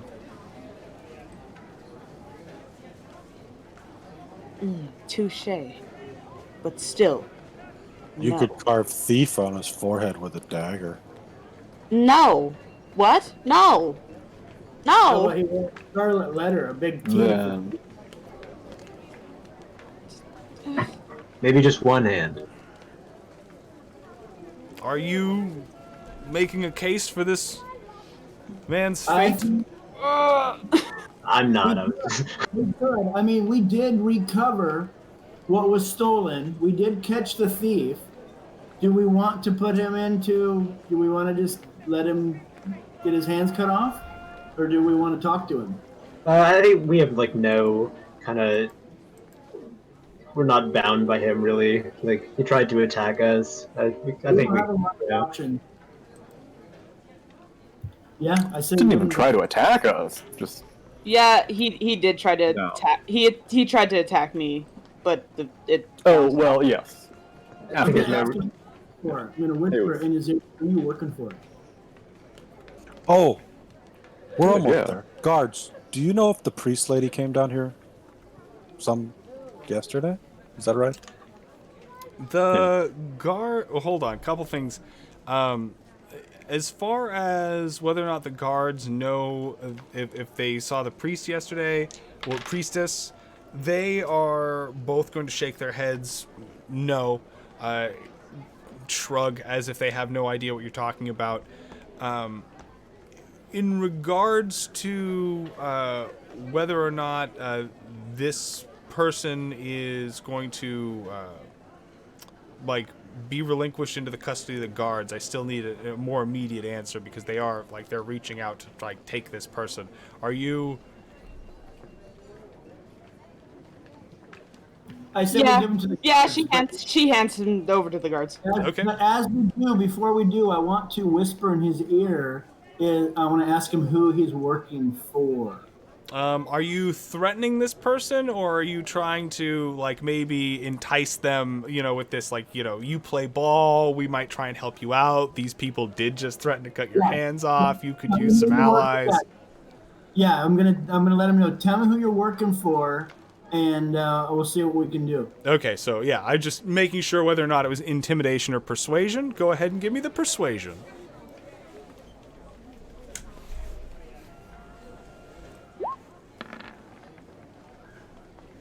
All right, with that, this person is going to look at the scenario around them and say, come find me in the garrison. Very well. So wait, are we handing him off or no? Yes, we are. They're He's handing. going. Yes, it seems like he's being handed off, but it looks like our companion Ash might be striking up a deal with this fugitive for information at a later date. But if we hand him off, they're gonna cut his hands off. He can still talk. They might not do it right away, and if we might be able to save him. From the Right. sounds of it, it sounds like they are going to chop his hands off right away. Well, I think so. Yeah. What about a pinky finger? he We doesn't. aren't the ones who go around dispensing justice. He's got to be convicted of the thievery first. He doesn't think he's Oh, going to good. get cut off right now. There's because he just- somebody who cuts hands off and heads off and all of feet, all of the appendages. But we're not that person. Oh, okay, that's fine then. Oh, that makes it so much better. they're- That's just fine. They're guards, not executioner.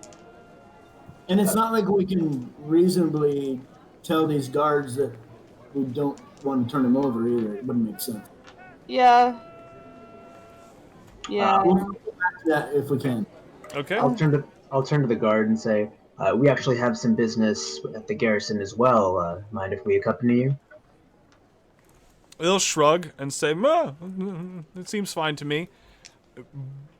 Are all of you going to depart? Yep. Okay. But Delton's going to drop the coins in his Yeah. bag one at a time so he can count them because he didn't count them. Got it. Detlin, do you want... I just whispered you in the chat as to how much you got there. I can announce it too, I don't care particularly. I just, when people are acquiring wealth randomly, I usually like to keep that secret unless otherwise announced.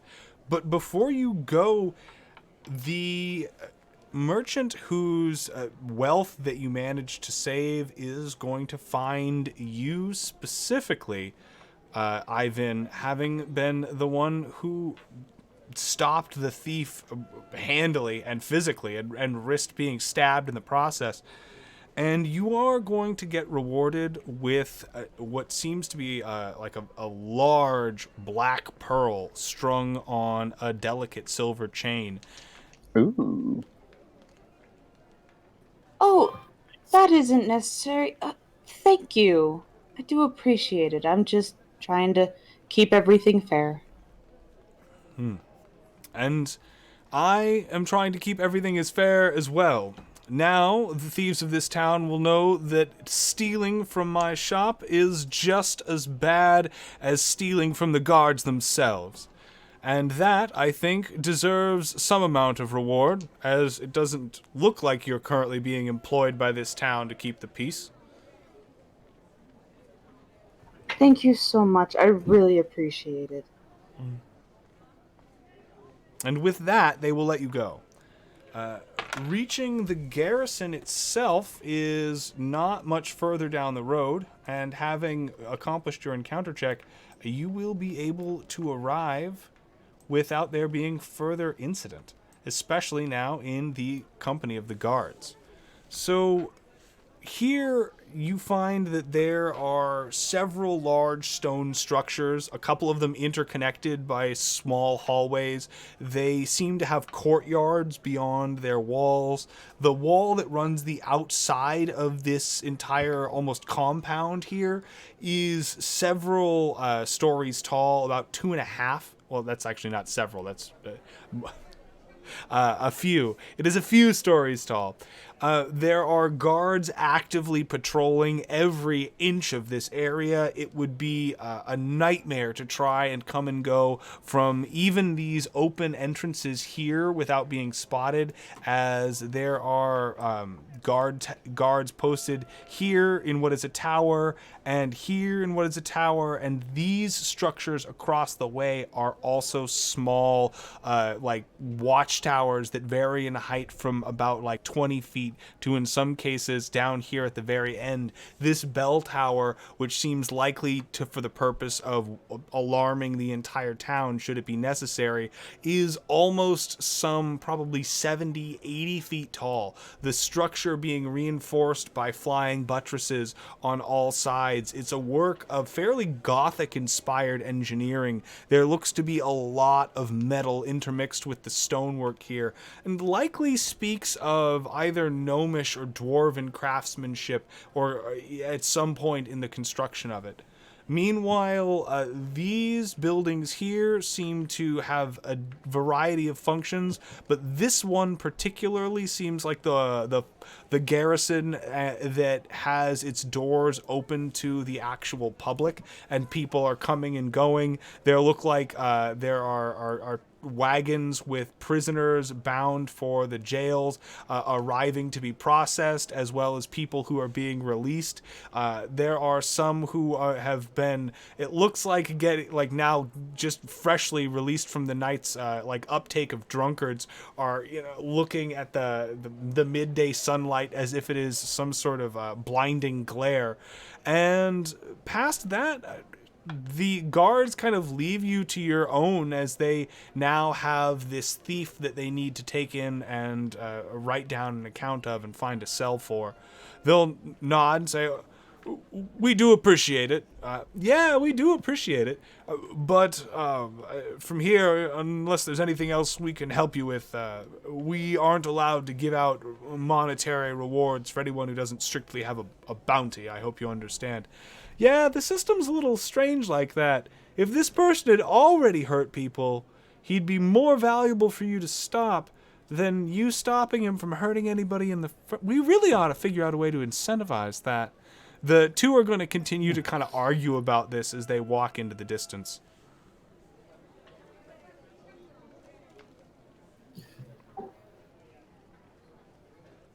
So this has a jail with prisoners in it. I want to see if I can figure out more about who is kept here. Maybe I want to approach one of the guards and just say, "Hey, nice fort you got here. Nice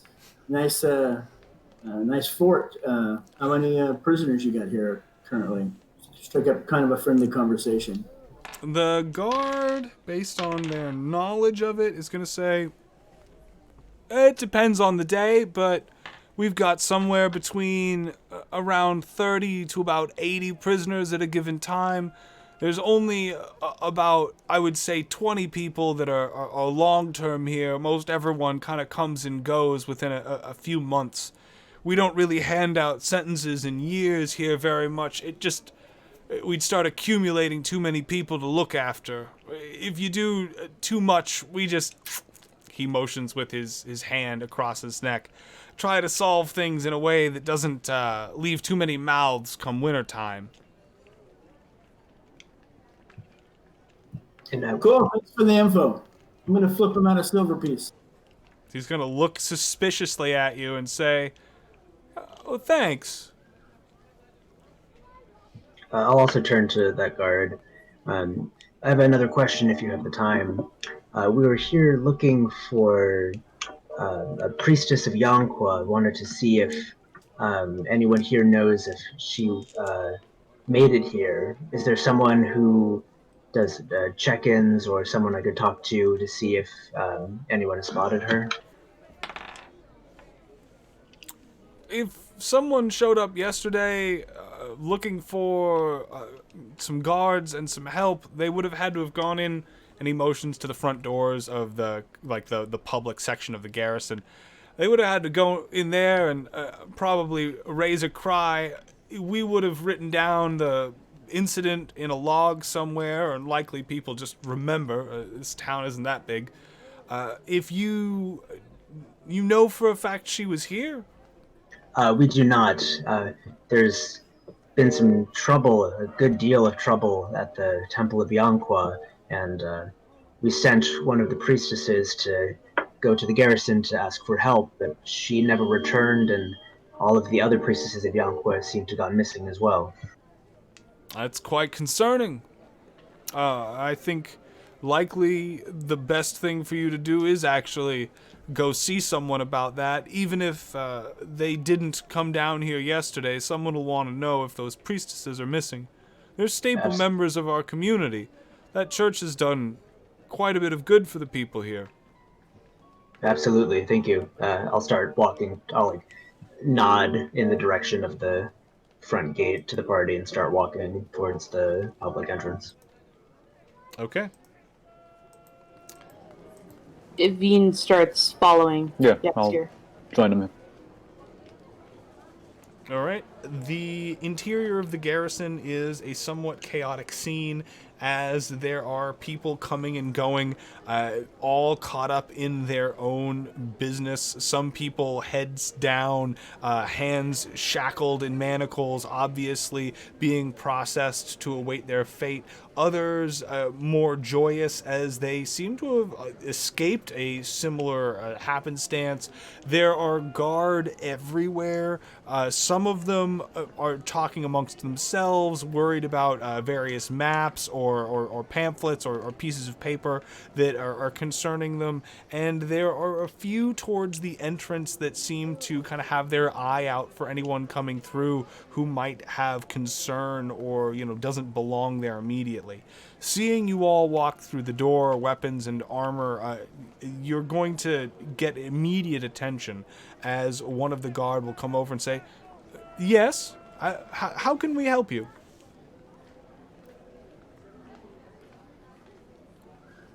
Priest? We're here for, wanted to see if anyone has spotted a priestess of Yonqua. There's been some trouble at the temple, and we sent for the priestess to go to come to the garrison and ask for help, and she has not returned, as well as every other priestess of Yonqua has gone missing. Did they come here? Did they show up here? We have heard nothing of the priestesses of late. I know that their temple took some damage in the happenings in the town square a few days prior, but from what I understood, they were making the best of it. You say that they've gone missing? Yes, it seems there's been more trouble than just that. So if you haven't spotted her, then something must have happened to her as well as the other priestesses just in a short trip here. Can I see if the guard is lying? Go ahead, give me an insight. I'd also like to be listening for if I can overhear anyone in the crowd or anyone speaking thieves' camp. Okay, go ahead and give me perception as that's happening. And with that, 20, natural 20 insight, not only are you going to Nice. get the, genuine impression that this guard has not seen these priestesses, you're also going to get the, confirmation that they are genuinely concerned by this news that they may in fact be missing. It seems with that perception roll, unfortunately, Ash, the scene is just a little bit too chaotic, and people are kind of wrapped up in their own conversations a little too tightly for you to be able to kind of separate out any interesting or goings on that might be happening. Now, with that news, this guard is going to quickly begin talking to a few others, and in moments there's going to be a squad of 8 of them in front of you. The same woman that you'd spoken to originally at their lead, saying, "Would you take us now to the temple? And we would like to, at very least, speak to the people there. And you seem to have more information about this than anyone else. This is the first of our hearing of it." Yes, of course, and also there's some more trouble going on at the temple than just the missing people, and I think it'd be wise to wait until we get there and talk a little more in private as to not to cause a panic.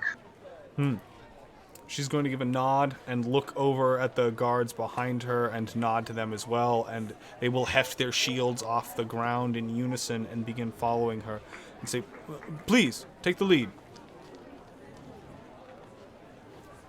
I turned to the party. I guess we're going back. So Okay. we're headed back to town. Yes. All right. All right, so Okay, what time of day is it right now? At this point, it is a little after midday. It's like maybe 1, 2. all right, let's start walking back towards the temple. All right. All right. Yeah. Oh, I thought someone. I thought I interrupted somebody there. Heading back towards the temple, in the company of the guard, you are going to still need to make an encounter roll, but it will be modified heavily, as many things will be off the table, and many. The likelihood of you encountering nothing along the way is much higher. So, which of you would like to make that encounter roll? Well, I don't mind doing it again. Oh no, we're passing it on to somebody else. Oh, okay. If I'm taking the lead, I can make the roll. Last time you got a sack full of gems spilled at your feet. I'm not doing that again. Alright. Okay. I don't even need to consult the book because this is one of the rare instances in which I can confirm that nothing happens.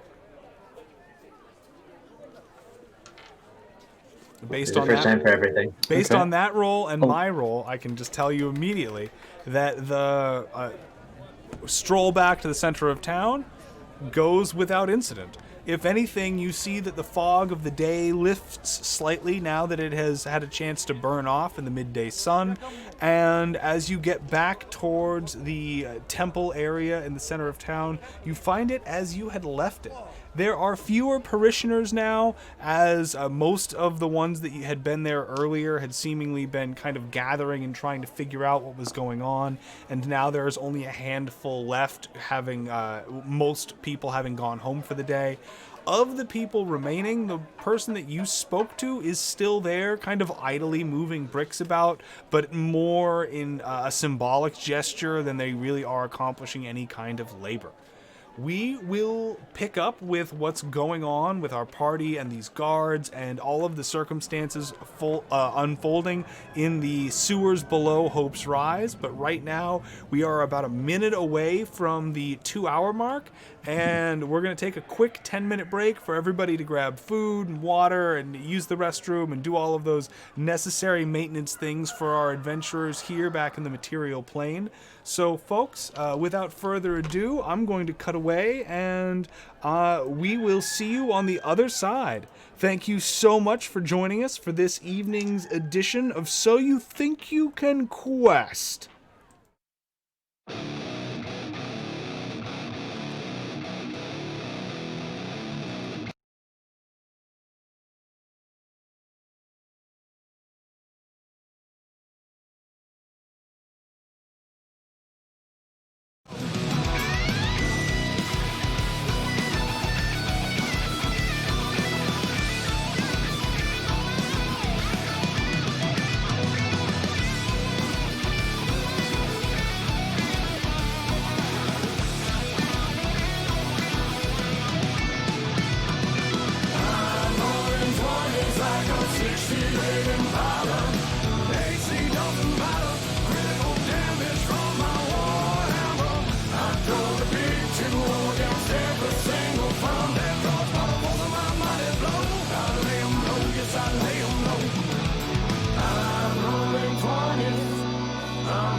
Hello. If you're watching this, it's because you're not joining us live at 6 p.m. Pacific Standard Time on Sundays or Tuesdays when you could be a part of the action as a contestant or a fan in the Twitch chat or the Discord, acting to otherwise influence and save the lives of our adventurers as they adventure foolhardily into the deeper realms of the dungeon and the dangers that await them in Hope's Rise. Only you may save them. Only you may save them.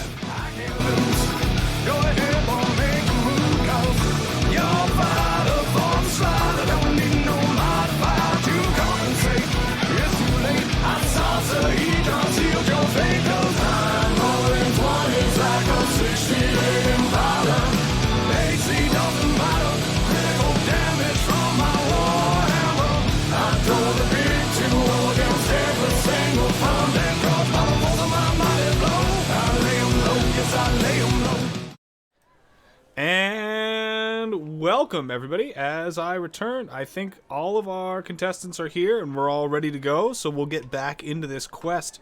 Last we left them, they had just managed to get a small contingent of the town's guard to join them in the town square to investigate the disappearance of the otherwise goodly aligned priestesses and the strange happenings that are going on in the sewers just underneath their temple.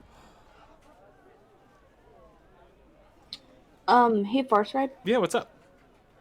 Would Divine Sense cover plants too? It says the presence of strong evil registers in your senses. Da da da da da. As an action, you can open your awareness to detect such forces until the end of your next turn.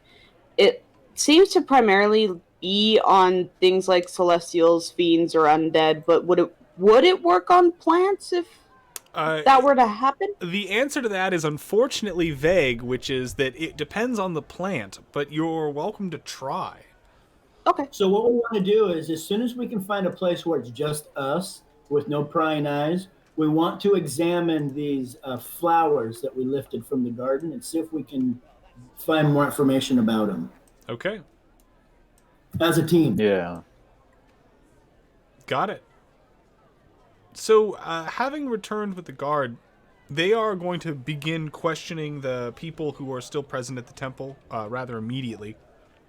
And from there, take immediate stock of the area. And I want to just check in on exactly how much have you decided to reveal about the goings-on underneath this temple?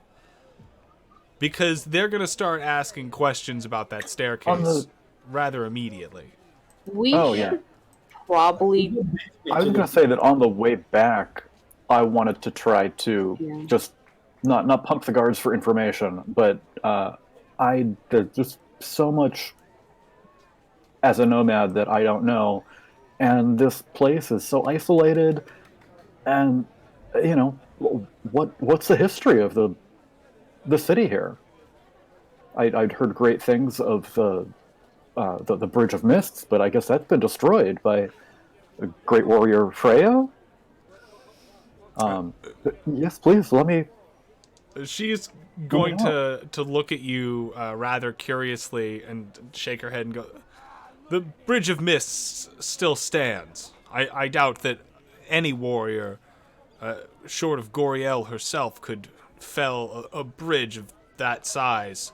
The thing spans for days." So I heard. Yeah, that was. I'm not exactly sure where you're getting your information from, but it does not exactly seem up to date. Zaris gives the rest of the party some side eye. I bet that was rebuilt magically. 4,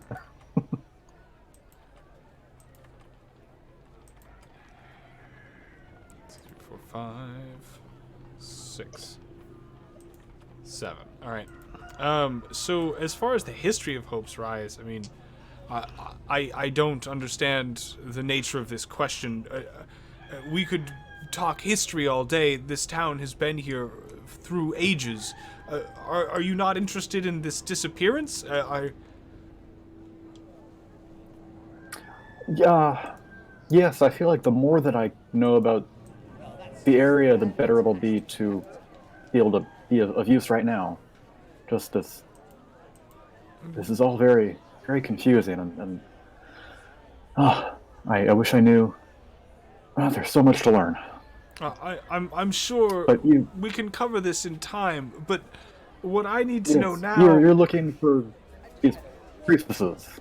Is there anything that I need to know that could help me in this search? Is there any enemies of these priestesses that you might be aware of? Has anyone recently tried to make an attempt on their life? Is there any place that you think warrants investigation first? We're, as she motions to her guards now talking to the townsfolk, going to try and get the best picture that we can of this, but if you can help us cut through the noise and find a more direct path to discovering where the truth lies, by all means, please. I'll walk up next to thank you. the guard in charge and say, yes, there's lots of information that we have for you, lots of things that we've encountered. If you'd like to come with us, we can go somewhere a little more private and have a conversation.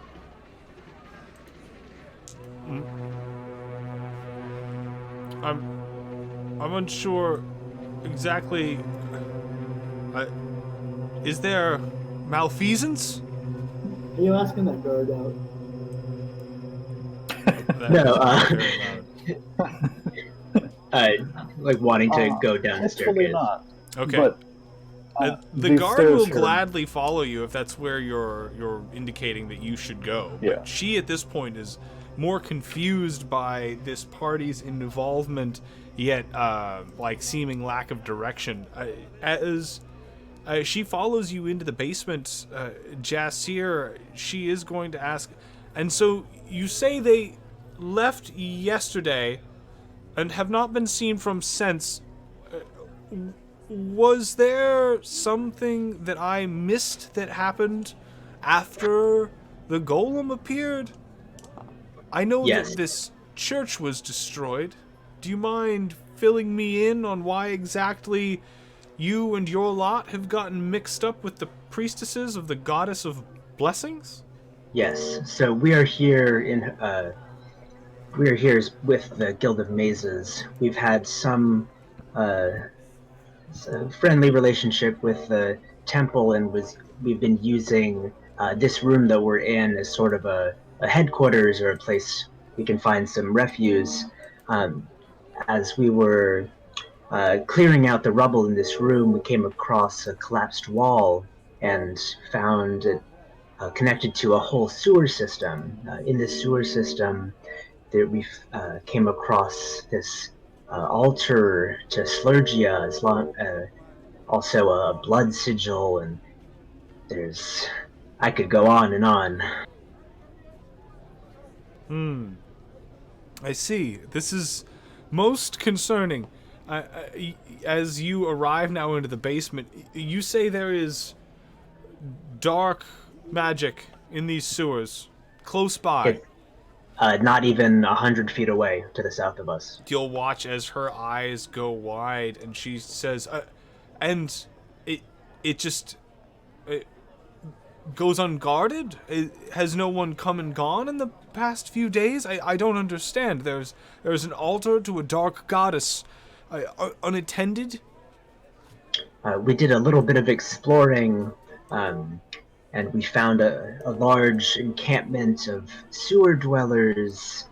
And while we were in here, this huge flesh monstrosity was summoned out of this blood sigil and wreaked havoc among the encampment. We were able to escape with our lives and defeat it, but we haven't been back down here since. Want to come back down We with had us? sent the priestess to... Yes, come back down. We had sent the priestess off to get your help while we stayed guard, but when she didn't come back, we felt it necessary to get you ourselves. I understand. I'm not 100% sure what the right move here is. Do you think that there's any way we could just simply destroy what you found? We have barrels of oil and rough spirits. We could drown the entire room in fire and be done with it. That would risk destroying the church, I imagine.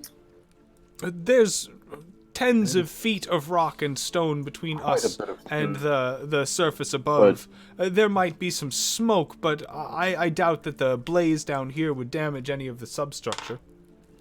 We have some idea on ways to dispel this blood sigil. We have bits and pieces of some of the things that it's made of, glyphs and materials, but I'd be careful getting anywhere near that thing, as I had a close encounter myself. Now, as this is going on, I also want to cut back to our paladin. Were you going to use Divine Sense? We were going to examine these flowers at some point. Yeah, but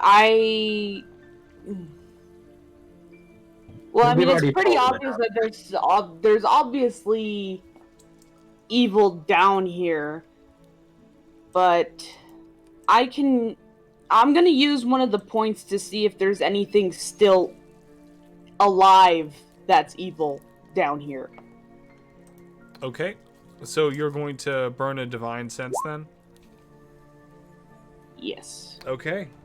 You are going to definitely pick up the, foul and noxious presence of evil radiating off of those flower petals. It will be immediately obvious to your senses, and based on the two companions that you're smelling it from and them being the ones who have them in the first place, this is something that your connection to the goddess is going to provide you with context for. These flowers, whatever they are tied to the lower realms beneath that of the material plane.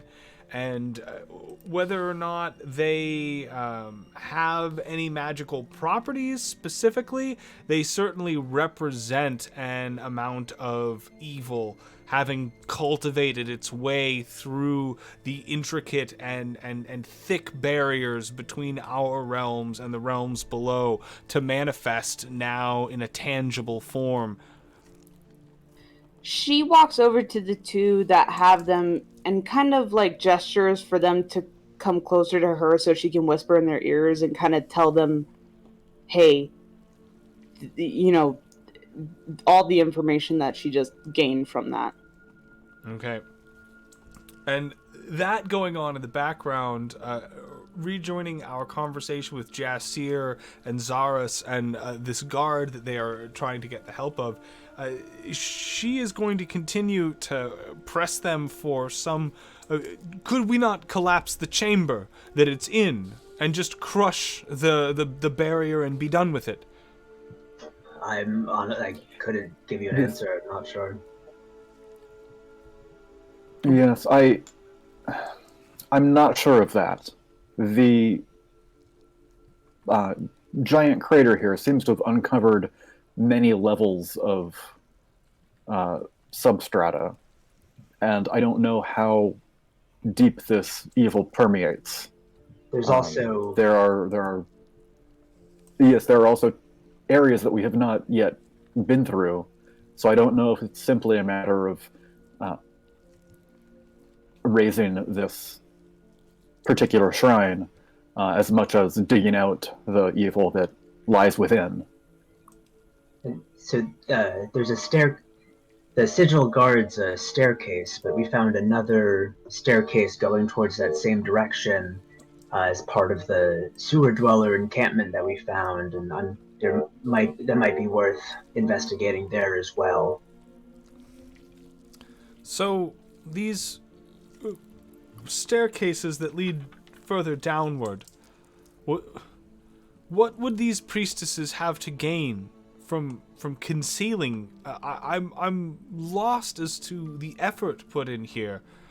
It seems like there's quite a bit of magic and resources, and I don't see the purpose to any of this. Is this simply... Are you telling me that a war is brewing between the goddesses?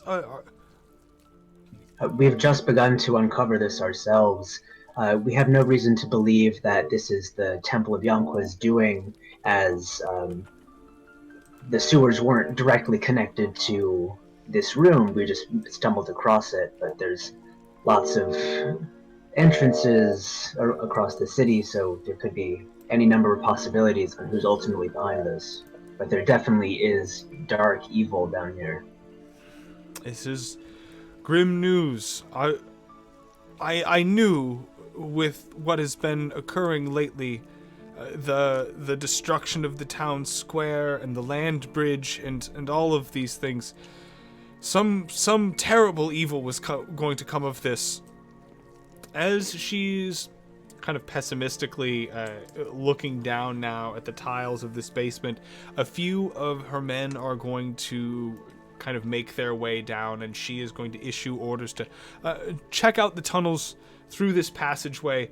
Make sure anybody who comes and goes through here knows that this area is off of limits, and if they persist, then raise alarm. We'll get more people stationed here soon. I'm going to go back upstairs and talk to the others. We need to get at least 20 or 30 people down here. Thank you for your help. That sounds like a good start, yes. Thank you very much. Definitely need to be investigated. All right. With that, she is going to return to the surface as her two soldiers are going to move out into that sewer hallway beyond this room. One of them headed north and one of them headed south to investigate the various things that lie in those directions and make sure that for the time being the area is cordoned off. Heading back upstairs, our companions, Detlin, as well as Ivan and Ash, you are, up here in the daylight with everybody else, and the soldiers still, or guards rather, doing what they can to get some information out of these parishioners, but judging by the way that everyone's acting, nobody knows anything. Okay, we told the guards they're still missing. What do we do next? Do we want to see... I don't know how long it's going to take for these guards to explore. I don't know how long it's going to take for them to get stationed up, but I feel like there's more of an immediate need to get to the bottom of this. Do we want to see if we can get a small group of guards together and start exploring ourselves? You want to see? Yeah, let's see if we can recruit some people to go with us, and then let's head down there. Yeah, it sounds like a good plan to me. Okay. Yeah. Go ahead then. What is your tact, or how? What are you going to do about trying to acquire a few of these guards to come with you? Do you want to ask the guard in charge we were just talking to? I Okay. volunteered to go ask and chat him up and try to be persuasive, but I'm 0 for 3. I'll go In and just let them, appeal to their sense of adventure and honor, and we're going to defend the uh, the uh, the church and the goddesses and the people of the town, and you guys are going to be heroes. Who wants to come with us? Go ahead and give me a persuasion check as you try to get these guards to follow with.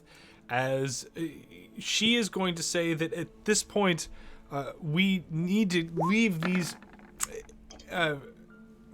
Sorry, 9. That is. Can I I aid aid? by not being there?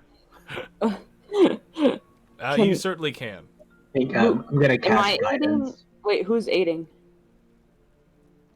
I do want to aid, and I'll cast guidance. I don't think I'll be very effective aiding by being gone, but yeah, if you can help and provide some support to his story and claims of fame. Okay, that is going to just be enough to apply the help action. Ash, go ahead and roll to see if you can recoup this. You can do it.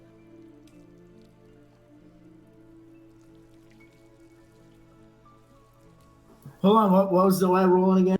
Persuasion. And then plus a d4. Yeah.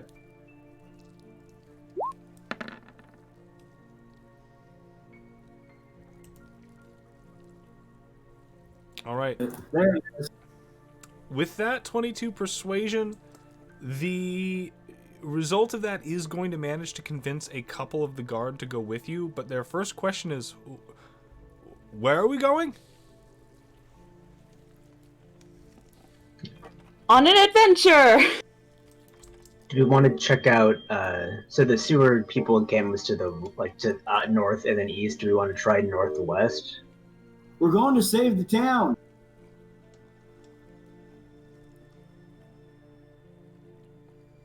Is that the northwest is so far the only option, or the only concrete direction offered? Is that where you plan on heading, or?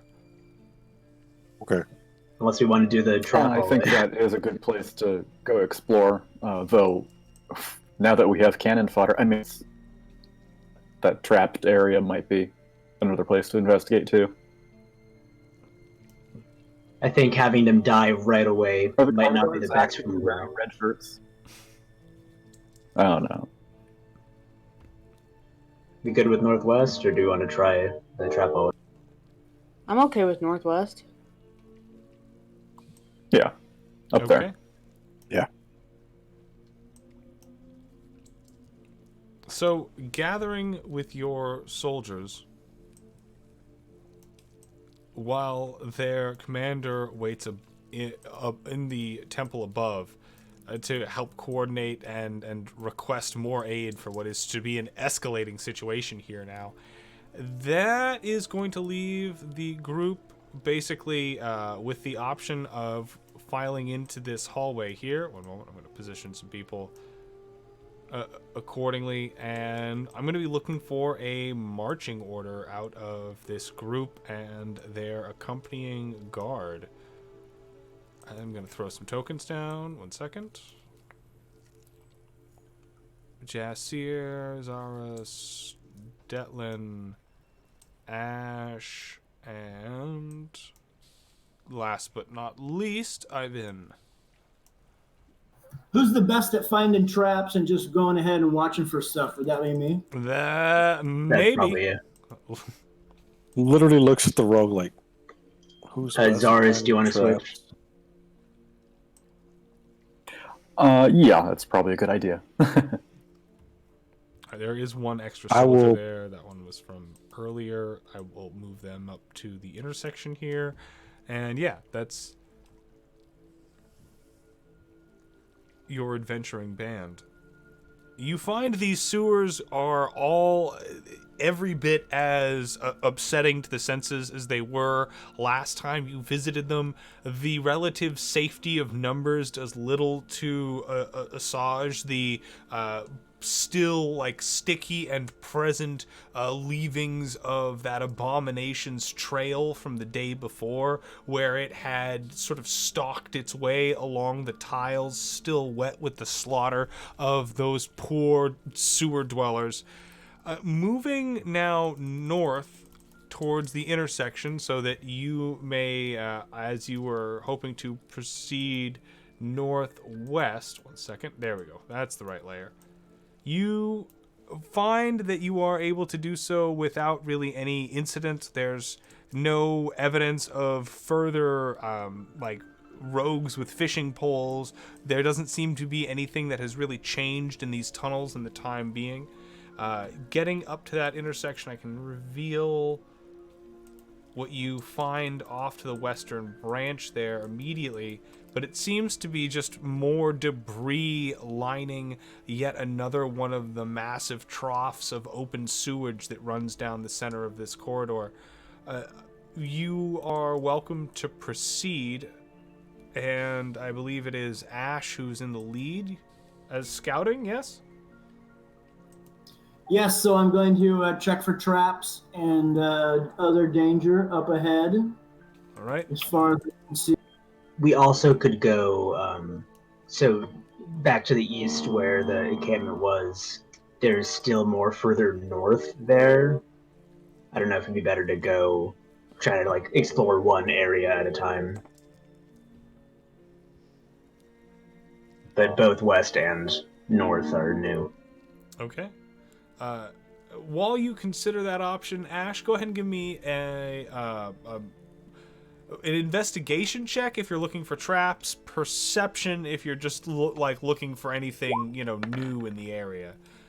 Investigation, that is going to yield as you step forward and start examining the area in front of you that there doesn't seem to be any traps here. You don't see the same dangers that were spotted in that hallway to the south of this area. There doesn't even really seem to be much signs of life or anything passing by this particular place very recently. It looks as if the abomination likely skipped this direction when it was rampaging through the sewers the day prior. Yeah, nothing to see here, folks. Not now.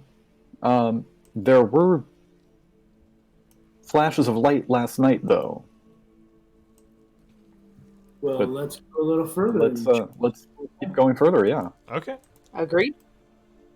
All right, Ash, moving further yet still into the sewers, you are going to find that they continue very much so in the same pattern that they have before. What with the central channel moving down and pushing like what is a disgusting amount of the above like waste and refuse. You come to an area where there is yet another step of grates that kind of descends deeper into the earth by about like an angle of like it's about I would say like a 40-degree slope based on the. Yeah, no, that makes sense. It's about a 40-degree slope. It goes down about 15-20 feet. These two grates act as, a stepping... I cannot talk right now. As, stepping stones in order to... Stairs, that's the word. Get down to this lower level if you don't prefer like the smooth grade of the side channels here. But past that, you do see that it looks like there is a opening here to the south that is going to lead to some sort of chamber beyond. What exactly it contains, you do not yet know. Well, I think it'd be worth doing another check for traps in that direction. Okay. Ash, go ahead and give me an investigation as you attempt to see if there are any traps here in this slightly lower level of the sewers. Hey, With a 20, you feel very confident that there are no traps, and you are also going to come across two sets of different footprints that seem to come and go from this area, and they look both fresh and old, implying that there's likely a pair of people who frequent this area, and judging by some of the tracks left in this sewage, they are probably there right now. I'm going to hide. Go ahead and give me a stealth check, please.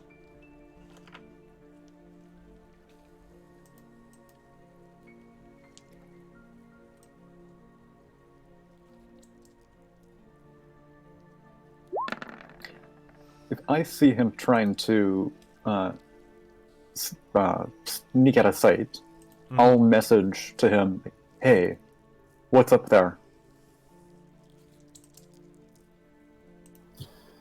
And I can message back, right? Yeah, it gives you the ability to respond mentally in a limited capacity. Yeah, I'm just going to mentally relay to them everything that I see, or him. And I to the rest of the party. All right. So we had a couple of things up there. I don't know. So as He I'm seems to want to sneak. to continue to peer into this room with my dark vision and see if I can see anything else. Okay. Peering into the room, go ahead, one moment. Move your token to where exactly it is that you'd like to kind of like stop your approach so that I have an idea of how far into the room you'll get to see. I should be able to hide right there, right?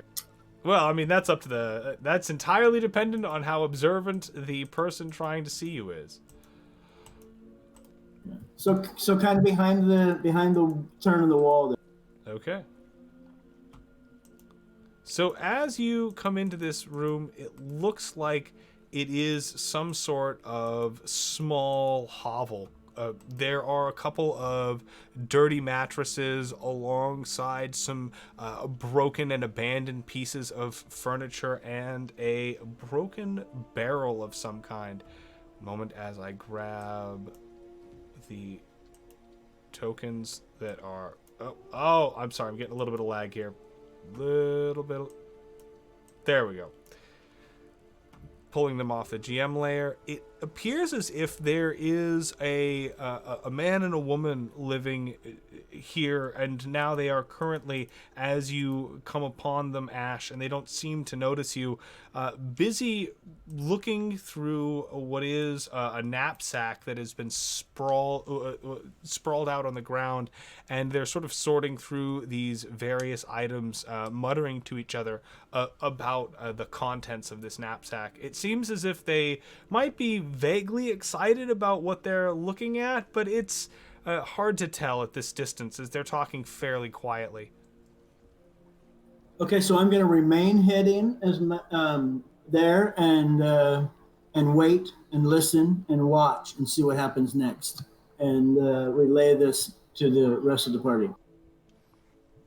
All right. Unfortunately, without a message incoming, you won't. That spell does not allow you to stay in mental contact with the wizard. So you are at this point just going to be out on your own without them. I mean, as they are some like 40 feet away through some rock and stone. How long has Okay, he so we been are getting gone? back that far. So at this point, not long, minutes. And Okay. Ash, as you continue to watch, it looks like they are sorting through some amount of goods based on their value, and one of them is going to begin to kind of set them all into the knapsack and tie it up. And it looks like they're getting ready to go somewhere. You aren't an expert in these things, but if you were judging on based on like this conversation that they've just had, likely to try and sell the goods that they have. And the two of them are not going to notice you until they go to leave, at which point they are going to pass closer by where you are, and getting a kind of another chance to pick up on your presence there. They are going to sort of like look over now as they realize that they've been being spied upon, and taken aback, they are both going to please, we don't want any trouble. We're living here and not bothering anyone. We don't know anything about what's going on. I'm going to draw my sword to seem more intimidating. I'm going to call the rest of the party. Guys, come on back. And then I'm going to ask them, what do you mean what's going on? Nobody asked you what's going on. What do you mean?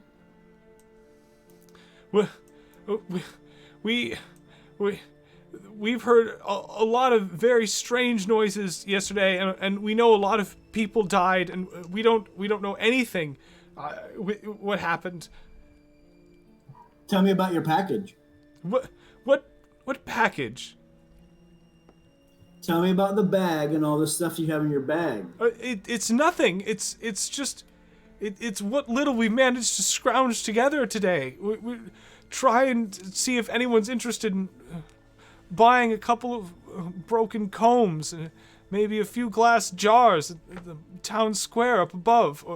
We're just trying to feed ourselves. Do you have any thingamajigs? What? Just kidding. The humor at this point is obviously lost on them, as they are like looking panically between one another, as if either one of them should know what that is. Don't worry, I'm not going to hurt you. You guys living down here? Here? In this little cubby hole? They don't really respond that favorably to the assurances that they won't be harmed, but they do manage to nod, and they say, yes, we're just trying to get a little bit of money together. It's our family, we fell on hard times on the journey here, and we lost all of our goods, and we haven't been able to find proper jobs, and it's just been one thing after another, and we're scraping by. We're going to get enough to hopefully get some proper clothes and a place to live, and start working on a farm nearby. Please, just let us go. I'm going to sheath my sword. I'm going to get a... Ask him, is it just you two down here? I mean, who else lives down here? Well, here, in this... They're going to motion around. It's just the two of us. There's no one else here, but the sewers are full of all kinds of people. They lead deeper into rooms and ruins beyond. There are all kinds of dangerous things down here, and there's strange folk that seek them out and look for them. I think that as to whether or not we're the only ones in the sewers, I can tell you assuredly, you are not alone down here. At which point, Detlin's going to pull a single gold piece out of his bag, blow on it to get their attention, and flick it towards them. Okay, they are going to... Where are ruins? I'd like to ask him one more thing. How deep do the dungeons go? How deep is the deepest that you have heard of? The ruins, they're going to look at each other as they pick up the gold coin and kind of start getting closer together, as they, like, instinctively their bodies move to protect this wealth that might so readily help them. They're going to motion to the east and down through the floor. The fastest way that I know is through the caves. They start,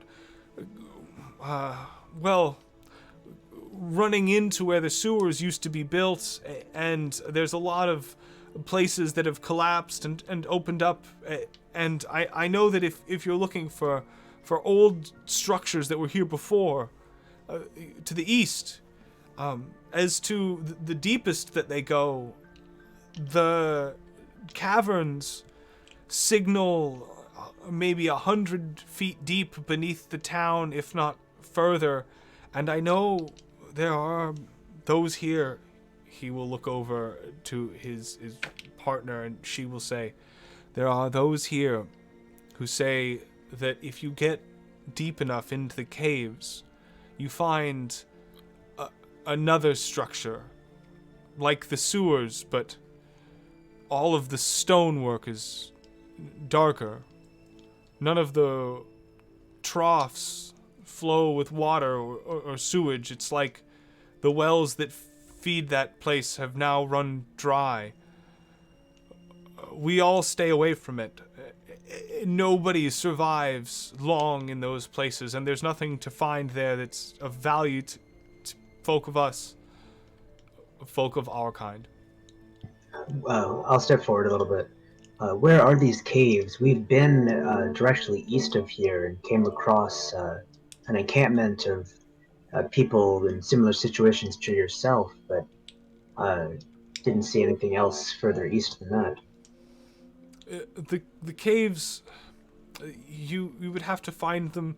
There are different access points, but they are all about us. They are not just to the east, but if you're looking for ruins, I think that the closest ones lie in that direction. If you are looking for the cave systems, all you need do is just dig further down. I'm sure that there are ones even standing beneath our feet right now. I know that these sewage troughs, he's going to point at them, they can contain drains that go hundreds of feet deep into the rock, but draining one of these channels might be a bit of a labor, and I understand if you don't immediately want to go swimming.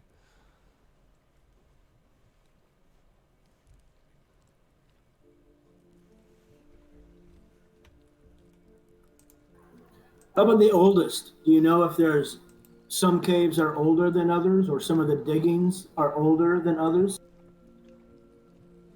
No, I wouldn't know anything about that. What I do know of this place, I've learned from the others that I've run into down here in the sewers. The ones down at the end of the hall to the east of here, they like to talk, but not so much anymore.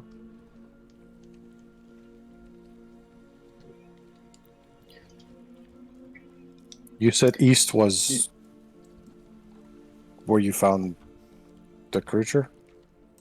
Yeah, that's where the sewer dwellers had been gathering, and their main operations were dredging bodies up and stripping them for loot. There's a staircase that we've yet to explore that leads in the same direction downwards towards the sigil, but may branch off. Yeah. We should go Trying to investigate. get down, we should go there. Yeah, I agree. I agree. You two mentioned that the people that like to talk haven't been talking recently. We were down here and did battle with some hideous flesh beast that had been summoned.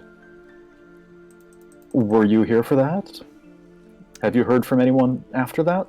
They will both nod in agreement that they were here for it, and they will both shake their heads silently that they have not heard from anyone afterwards. Yeah, I'm very glad that you were a couple of the lucky few who made it. I understand if you don't want to come with us, but it would be helpful to have as much knowledge as possible as we make our way down. We'd be more than willing to pay for your help as a guide.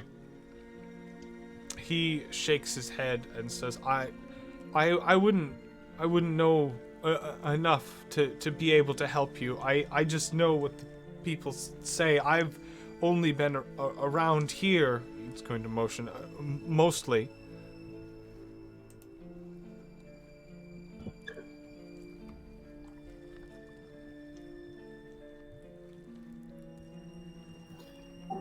All right, well, be safe, you guys. Let's move on. All right. Okay, let's go. So Okay. we headed to that staircase. I don't see why not. All right, let's check it out. You headed to the We should probably staircase. check out the room. Or they've been What's living that? here for a while, right? Probably not much to check out. All right, let's move on. Yeah, no, it's their place. All right, so we'll head to back to the sewer encampment and start going down the staircase that was broken open.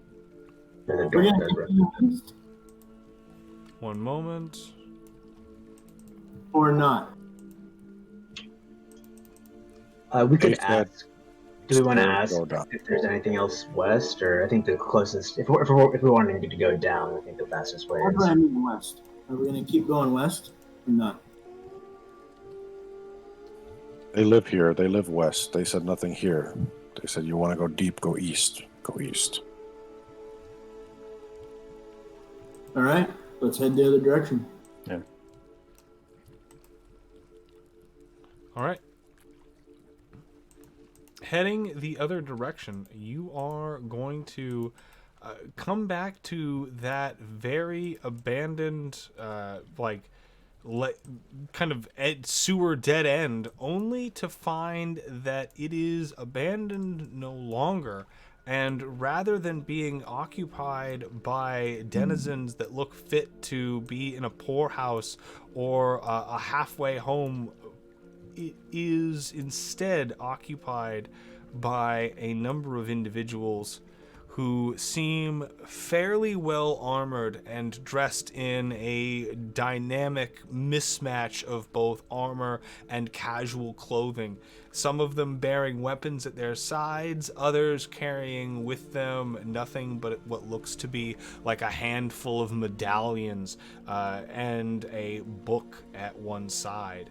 They are going to regard you all rather suspiciously as you make your way around the corner into this area, and the one in front wearing the heaviest of the armor is going to step forward and say, "So, it seems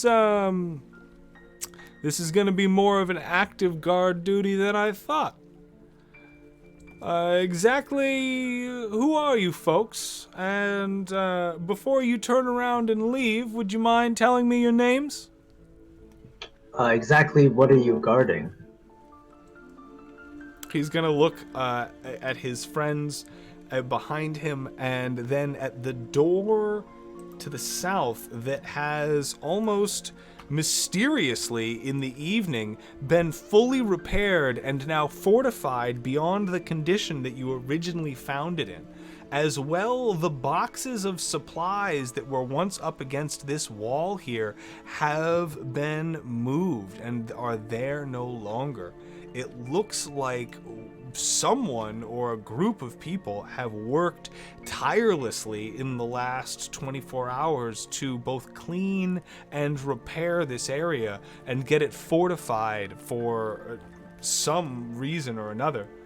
And after making motion to this repaired state, the heavily armored individual is going to say, "Whatever's on the other side of that door."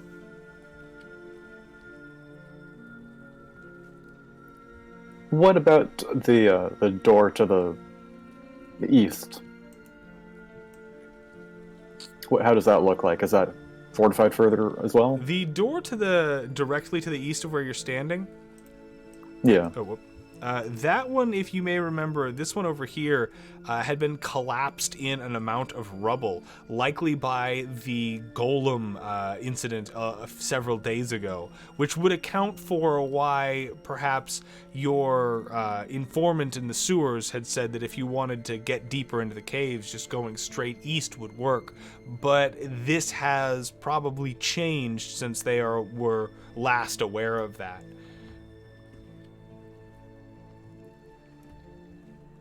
Okay.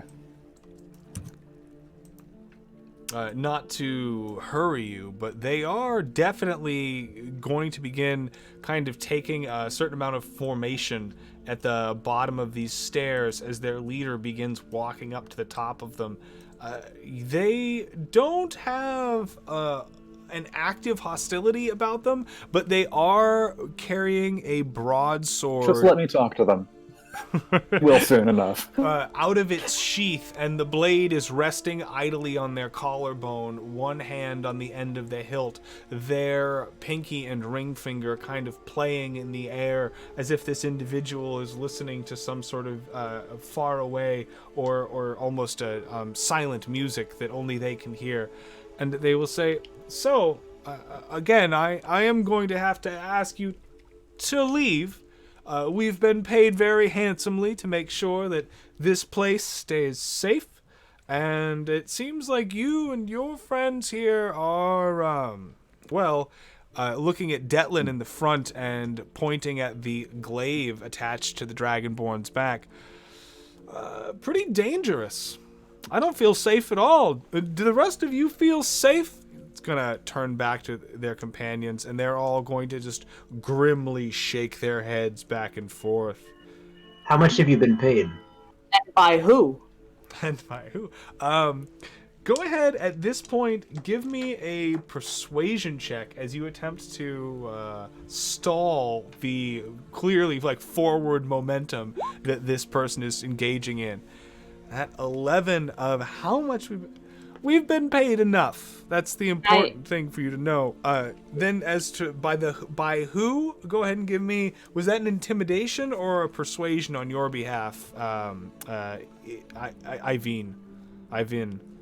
They're the same, so I'll go with persuasion. Okay. And I'll guidance that. Got it.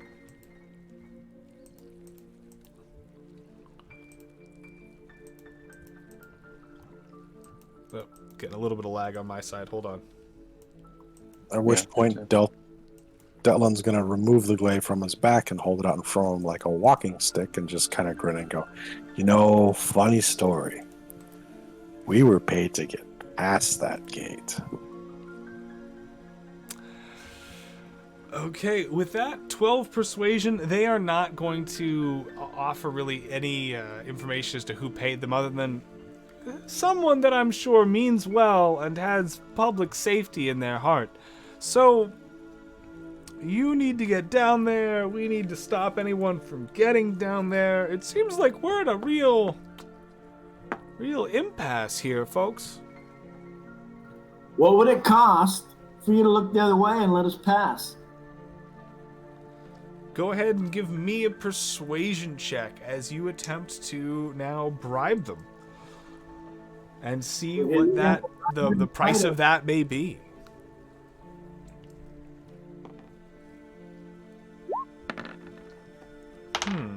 Not. Ooh, okay.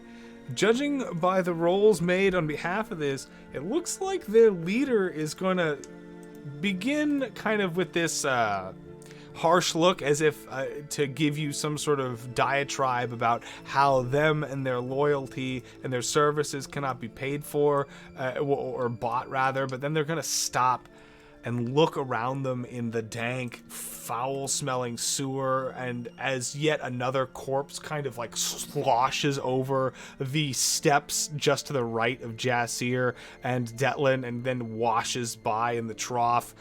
He's gonna just... Well...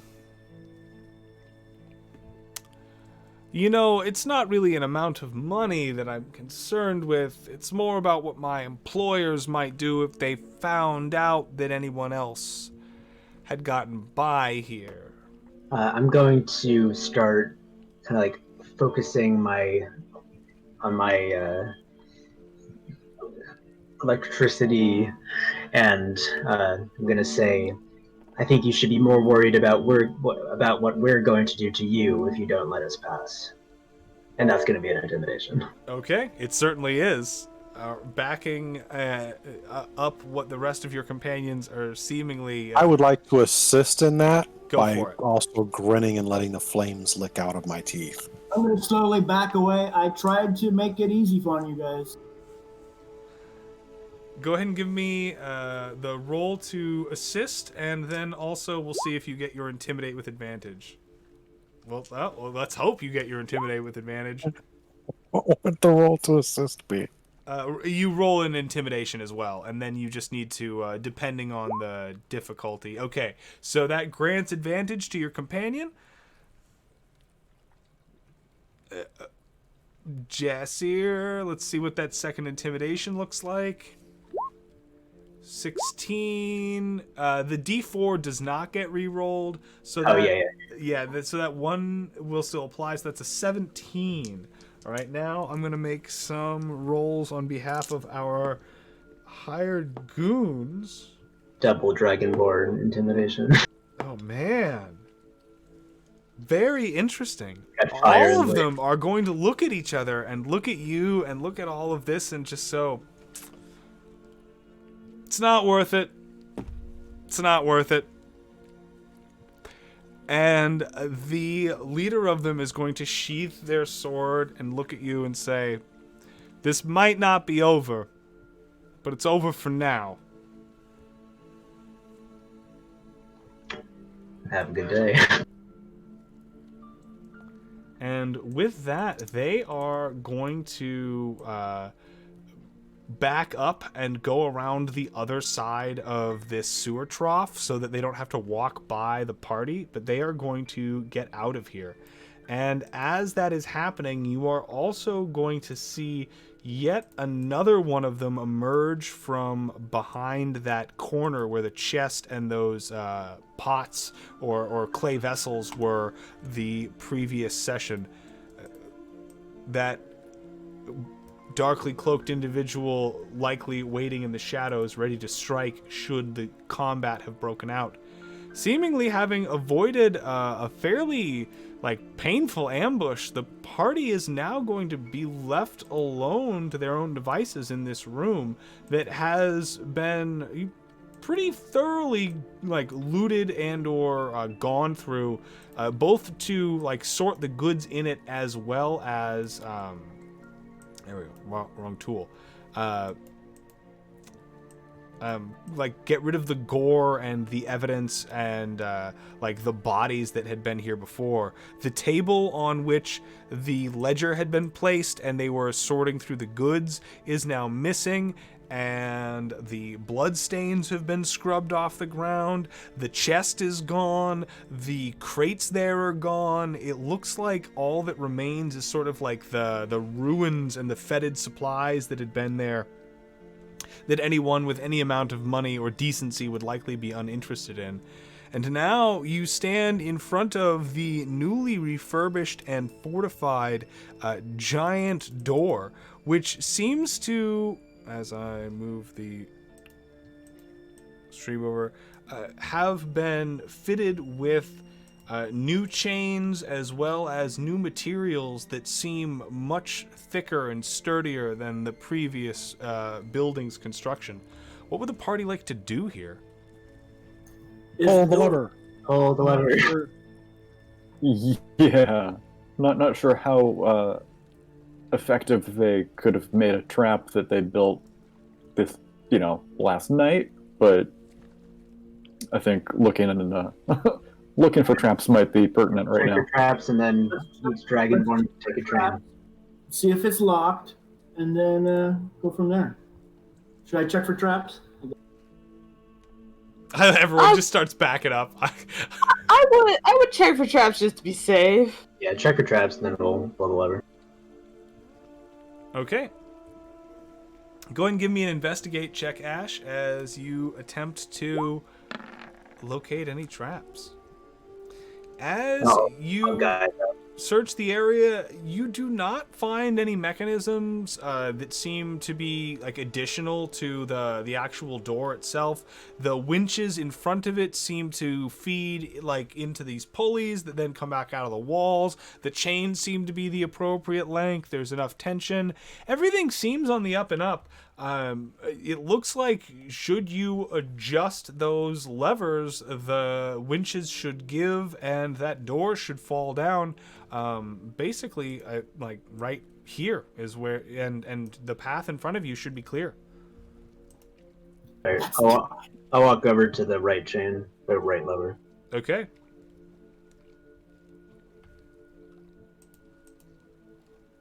All the levers. Pull it. All right. That's more than just you're going for it. You're pulling the levers. I'm going Yep. for it. Okay. In doing so, you will see the chains give and the winches begin to tick down, and the door will come to a rest on the floor. However, you will see quite clearly on the actual like backside of this door what has been carved into it and is now like rather glaringly obvious in terms of like the mystic energy that is glowing off of it. But there is another complex glyph. One moment as I upload it to chat. I was right there. I think it went into the wrong.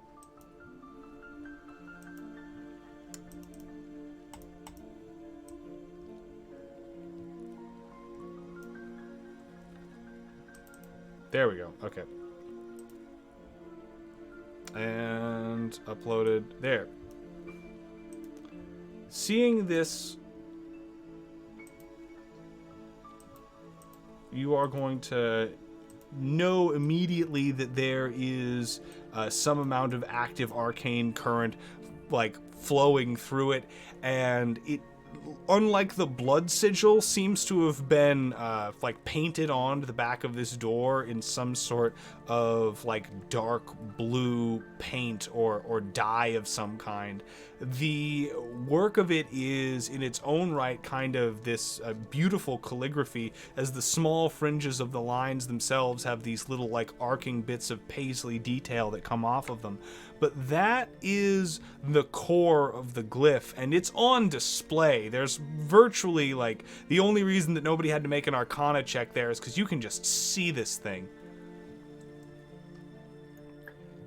I don't know how the Arcana skill is going to work with the glyphs, but can I determine anything about it? Go ahead and give me an Arcana check. As you... Can I... Yeah? Oops, sorry. What were you going to say? Can I aid? Yeah. All right, 15. Rolled aid. Aid is unsuccessful, unfortunately, so the 15 stands.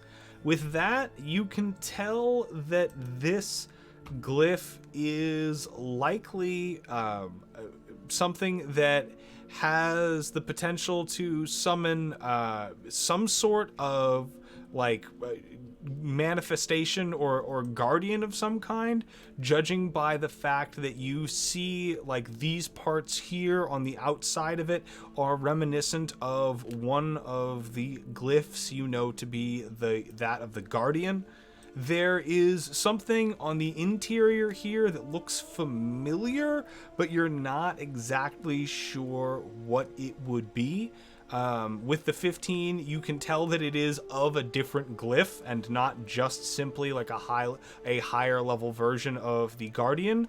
But what it is exactly, you're unsure. But there's some sort of secondary magic influencing it.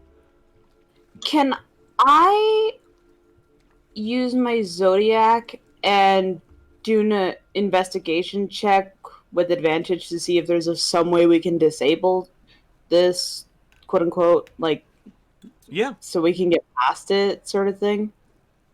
You certainly can. And How do you do advantage? You can either roll it twice, or there's on the character sheet itself in a couple locations you can toggle it.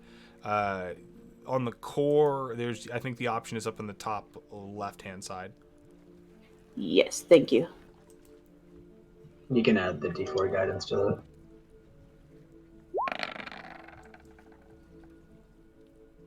And you said a D4? D4, yes. Let us see.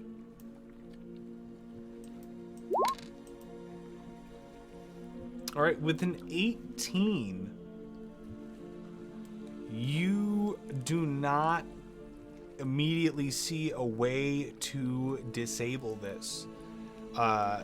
Likely, in order to get rid of this thing, someone is going to have to attempt to alter the actual glyph work itself and make an Arcana check to try and defuse this thing without activating it.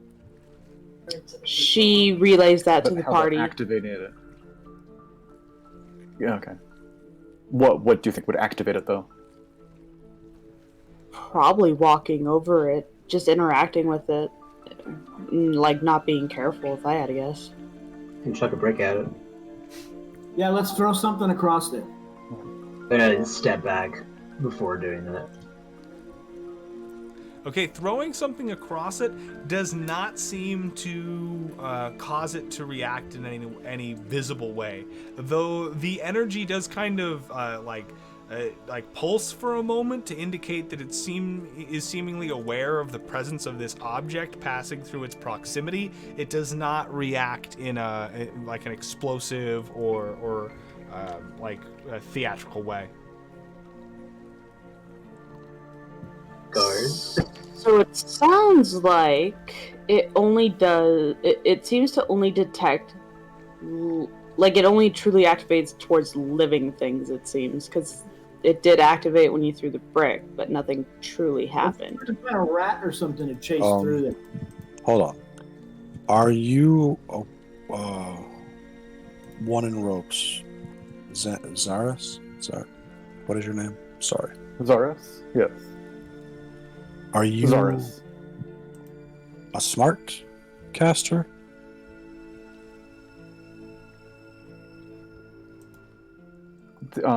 Yes. What are you wondering about?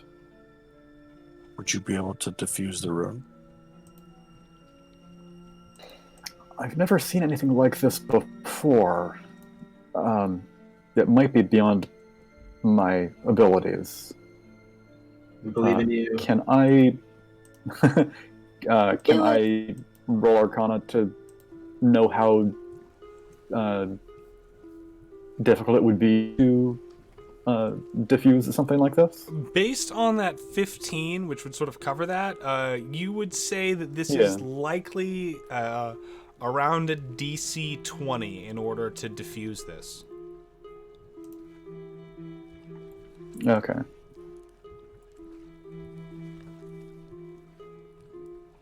Okay, so you can do Would you know guidance? I can do guidance, and also Zaris, would you know with that Arcana like what ability, like what the DC would be, like what stat, I guess? I think it's an Arcana check. So Yeah. intelligence. Intelligence.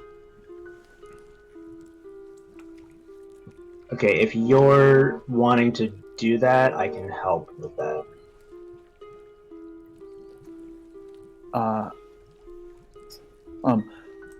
Before we go about defacing this, I would like to copy it down in my book. This is just Okay. this I've seen. This is fantastic. It's fascinating. It's so complex. So I'm going to take some time to scribble some notes on what it looks like, these fancy flourishes, trying to sort of break it apart into the different components that I had sort of assumed it had come together with.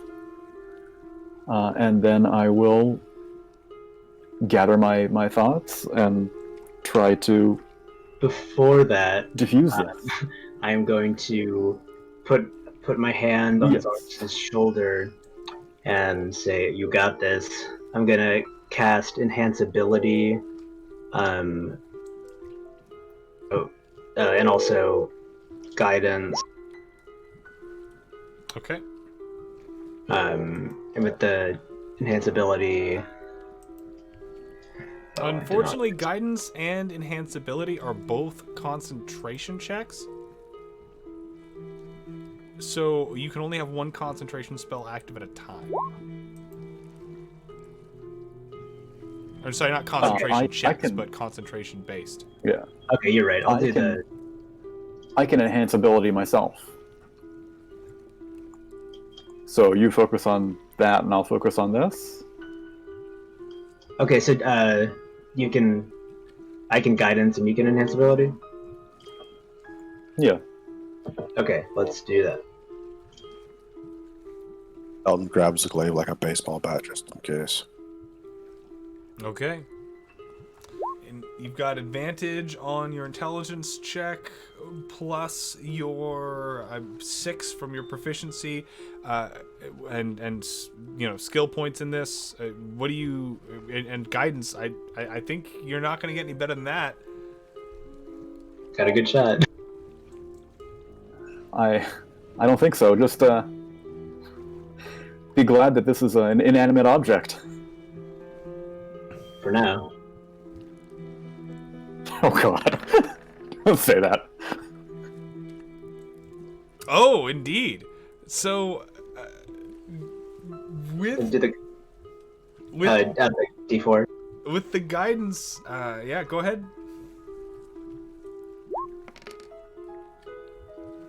All right, 17. So It's not 20.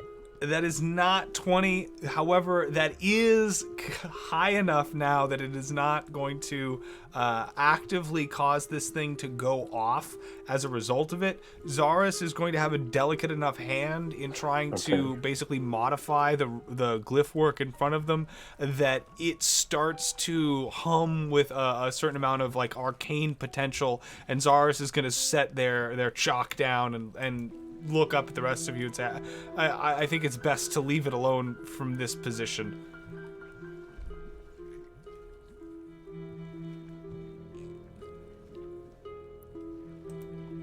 Yeah, this is some pretty good work here, but we need to try to figure out another way around it, I think. I these wonder chains magical?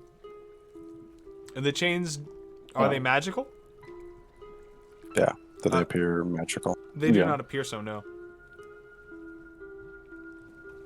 What if we chuck a dead body through it? Are there any rats around or something? Or Let's chuck a dead body on it. yeah, we could try just yeah. Okay, let's start with a dead body and also scout around for some living animal. There is a dead body, as I had mentioned before the beginning of this, that had just floated down into the trough while you were having that conversation, and helped actually punctuate and one of your convincing arguments that maybe they should just get out of here. Looks pretty fresh. You're going to just with a heave huck this thing onto the door? Pick it up and heave it in. Yep. Okay, I'm gonna ask for an athletics check. I can aid. That aid is gonna be necessary.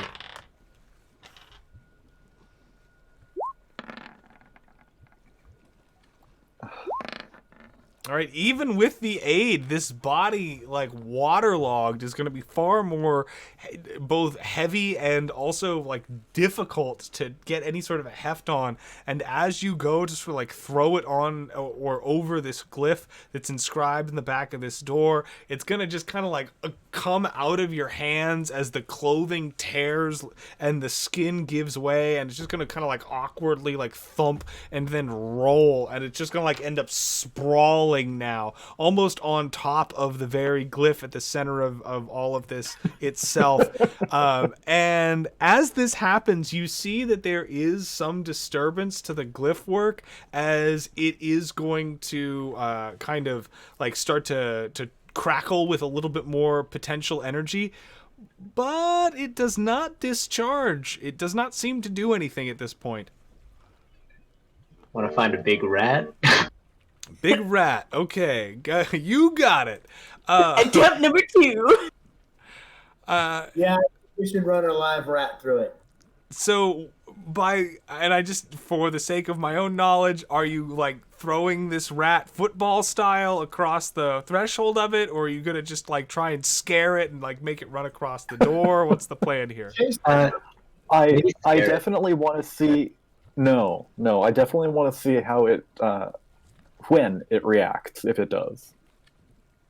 Okay. Like when it's on, does it need to make physical contact, or is it just proximity? So the door does not react until the rat is on top of it. But it does react. Hold on. Okay.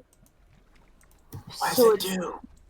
it only reacts when something is actually touching it. As the rat crawls across the top of this door, it seems to spark an arcane reaction that seems to start sending currents of energy sparking into the walls and begin assembling rock and tile and stone alike, pulling them together into a hodgepodge of this vaguely humanoid form that starts kind of amassing above the doorway. This process takes at least a full round to occur, and it's pretty obvious what's going on. So everyone, you've got a full turn to do something before this turns into an initiative, but it's clear that this magic is summoning a guardian of some kind. I'm going to hide behind this little thing right here. Oh, hold on. Let me shrink that down a little. That's That's good. Guards. hide behind the chair. So it's just kind of whoever goes, or do we need to roll initiative? Well, at the moment, yeah, you're all free to kind of go simultaneously, and then you all just have one turn worth of action economy. Would I have enough time to cast a bonus action and ready an action? Yeah. Okay, then I'm going to summon... Oh god, okay. I'm going to summon Spiritual Weapon, and I'm going to ready the spell Shatter. Okay. Can I ask, what does Shatter do real quick? It's lightning damage, and creatures made out of stone and things have disadvantage. Okay. Big lightning boom. Okay. Sorry, give me 1 second here. All right. Okay. Oh, please. I am so sorry. No, you're fine. You're fine. Can I cast, or I believe it's a spell, Channel Divinity Nature's Wrath? It basically entangles a foe. Yeah. And a strength or dex saving throw, its choice, or be restrained. While restrained by the vines, the creature repeats its saving throw until the end of its turn. Okay. You certainly can. One moment. Token.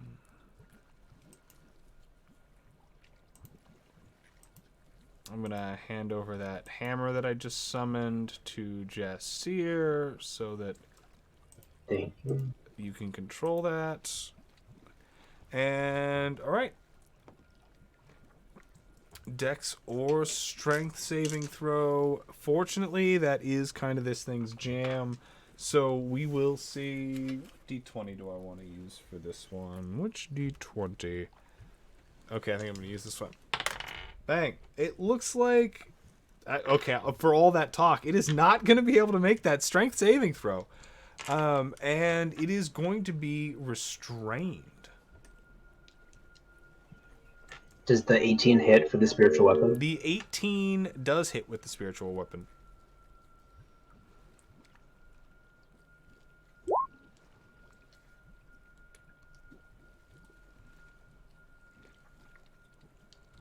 Okay, 7 damage, noted, as it is going to manifest and start to carve away at the earthen skin of this creature, breaking away rock and earth, watching as it falls to the floor in no longer animated chunks. It looks like it's going to take quite a bit of damage before this thing goes down, judging by the, it's just small amounts that this thing is chipping away from it. But that is your turn, Jasir. That's the divine wrath is from our paladin. What is our wizard Zaris doing at this moment? I'd like to ready an action if it attacks, or... Okay. Did the... yeah, if it attacks. For a Ray of Sickness. You got it? And my action was ready I'm to also moved back there. if it like once it's fully formed and if it's like moving at all. Got it? Yeah. From there, Detlin, what are you doing with your turn of economy before this creature goes? I hit it with a glaive, but pretty sure it bounced off. Oh, there it is. Yes, it didn't, as a matter of fact. That glaive does not manage to dig into this creature's skin at all, as you are going to have to try harder next time. And then from there, we get, last but not least, I meant Scorching, not Scorching Ray. Got it. Not Sickness. We go to The other Ash. S-Ray. Ash, what are you going to be doing with this turn before combat breaks out? So I am going to hide behind that chair there, hopefully so he doesn't see me. And I am going to knock an arrow. Go ahead and give me a stealth check, please.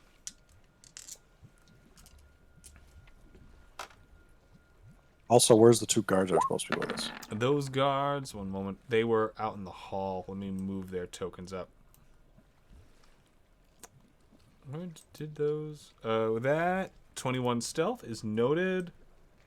Where did those 2 guards go? They should have been right there. It's strange. It's easy enough to make a couple more.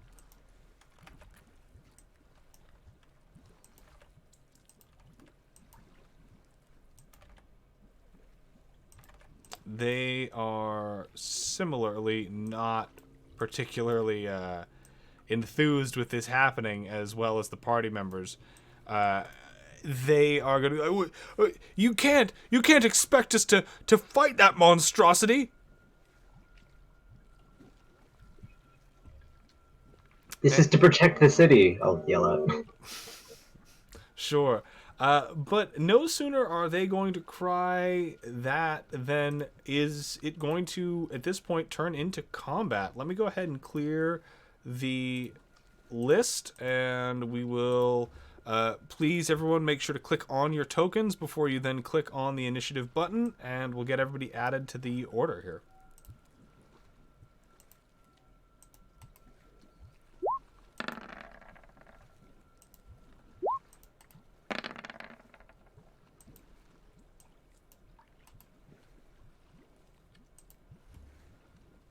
Not bad initiative. We will see what we get from our guards. It looks like one of them is going to be coming into this with a 16.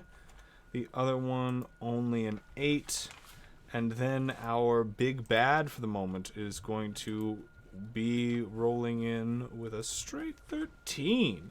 So now, reorganizing all of this, it looks like Jasir, you are going to be at the top of the order as things start getting just a little bit more serious here.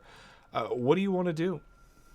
Would my readied action go off before my turn, or if I wanted to do that, would that be my action for this turn? At this point, it has not. Its turn hasn't hit, so it has not, by definition, started attacking or really finished coming into like full manifestation. So, given the trigger that you put on that, you'd need to just use it this turn. Unfortunately. Okay, that's fine.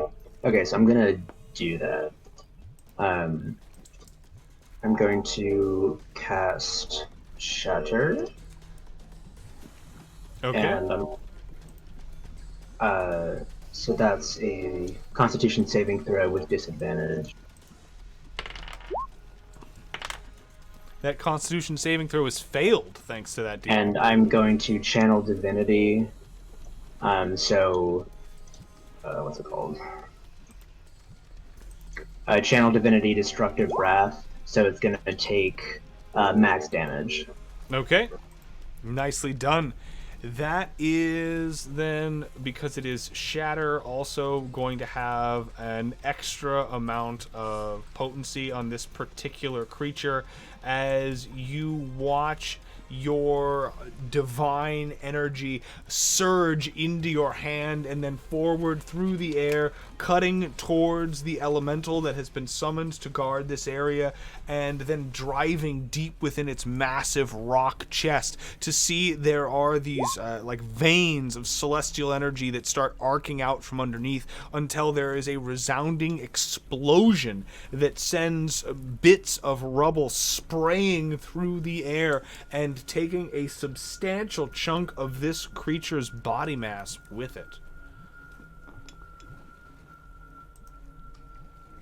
From there, you've got your movement. Is there anything else you'd like, in your bonus action, is there anything you'd like to do? Yeah, with my bonus action, I'm gonna hit it again with the spiritual weapon. Okay. Go ahead and make that roll with the spiritual weapon. It's a critical failure.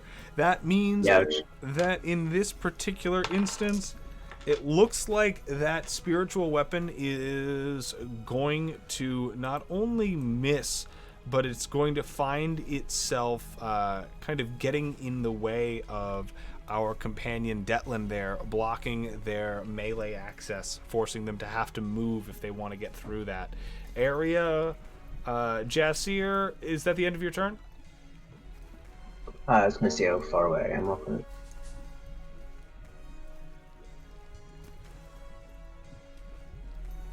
I'll take 10 feet. Step 10 feet away. Okay. Then from there, Jasir, we go to Zaris. Zaris, you find yourself in a similar position. This creature is not attacked yet, so your held action doesn't really apply. What are you gonna do? The readied spell, does that use up a spell slot if it's not used? No. Okay. I'll cast it as my action then. Go for it. Scorching Ray. That is going to be 1. Okay, that first one does not hit. The second 2. one does not hit. The third Come one on. does not hit. Okay.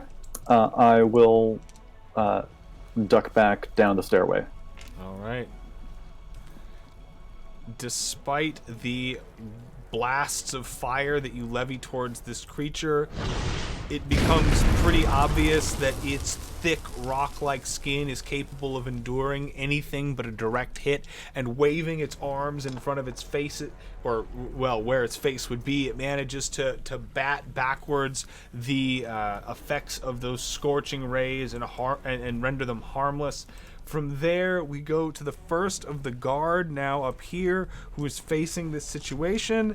They're going to make a quick check. All right, it looks like this guard is not going to flee, but instead of getting directly involved in this melee, knowing better, they are going to get up here to this corner where that debris and rubble is and stake out a position from behind that wall. They're going to grab one of the bricks and hurl it towards the beast, trying to maybe get its attention or distract it in some way, but the brick is just going to bounce off harmlessly. It's really a fairly silly attempt at the end of the day. We then go to the creature itself, now fully formed and animate and full of arcane fury for the interlopers that have disturbed the warded area. It is going to, without real priority for targets, just start smashing on Detlin, who is directly in front of it. Detlin, this creature is going to levy 2 slam attacks against you. It looks like both of them are going to be successful. You can get another D8 in this, otherwise it's going to take forever to roll. So that's 7 plus... So that's going to... The first attack is going to do a total of 11. Farscribe. Oh, it's restrained. Right. No, yep. I just remembered. Okay. Yep, sorry. You're fine. I just... Yes. It actually is going to have to make that save at the end of its turn then. Yes. And it is successful. At least it held it for 1 round. I'm sorry. It did. No, you're fine. That does mean, though, that those scorching ray attacks would have been with advantage. Oh, okay. I'll roll would that 3 be more the same- times for that. Sorry, what? Would that be Yeah, the so same for the spiritual weapon? It would Or be is the that, same like, with the too far spiritual behind? weapon as well.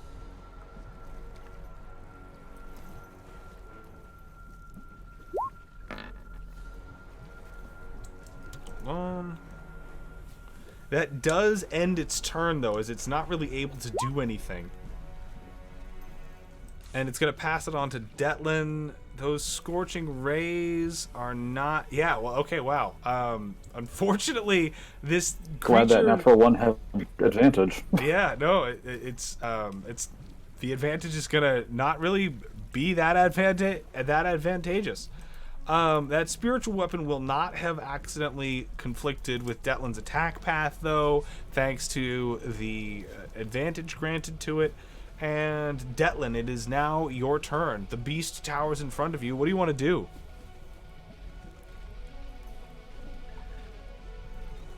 We're going to just have some fun with this one. Am I at 10 foot or am I at 5 foot?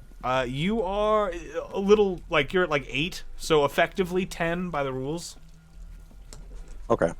So we're going to bring the glaive out for reach, hit it, do an action surge, hit it again, Okay, and then we are going to book it 30 feet north.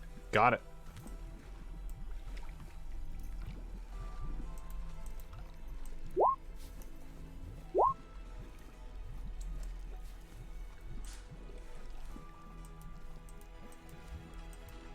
All right, that 17 is going to be enough to break its AC. Go ahead and roll.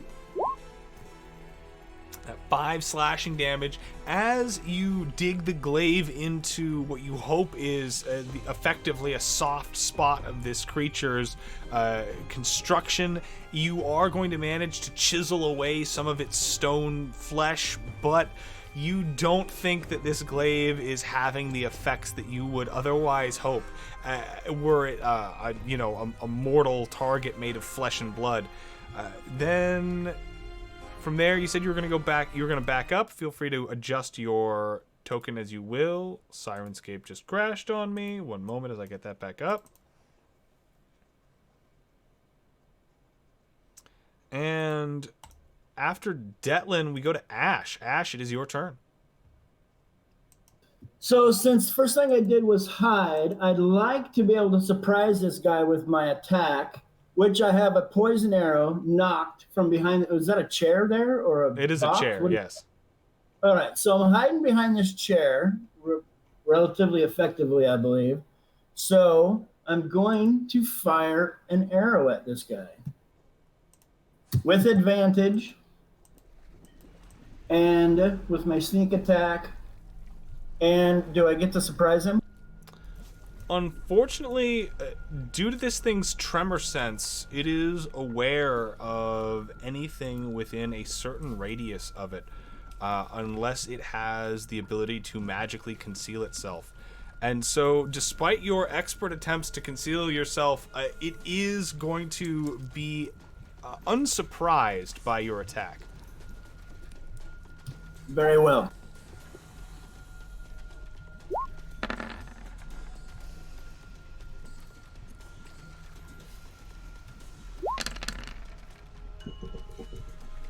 All right, that 16 is going to be enough to hit. So because this is not a surprise attack, that your sneak will not won't be in effect, but that 5 from your Didn't he just attack my partner? Isn't he still right by him? no, Detlin backed up. Detlin attacked and then backed up to where he's behind you now, as a matter of fact. Wow. Okay. Yeah, sorry. Unfortunately, the spiritual weapon does not provide the necessary flanking, adjacent bonus. So your attack still hits, and the poison, it looks like, might have some effect on it, but it's difficult to tell given this creature's constitution. The arrow does do damage, however. You are going to have only used your attack at this point. Your movement and your bonus action are still available to you. All right, I'm going to move to a more advantageous position, I think, behind this wall. Okay. So I'm assuming that all these people are going to draw his attention after I duck behind there, hide again, and I'm also going to go into a rage at this point. Got it. Go ahead and give me a stealth check as... One moment. I need to check something really quick.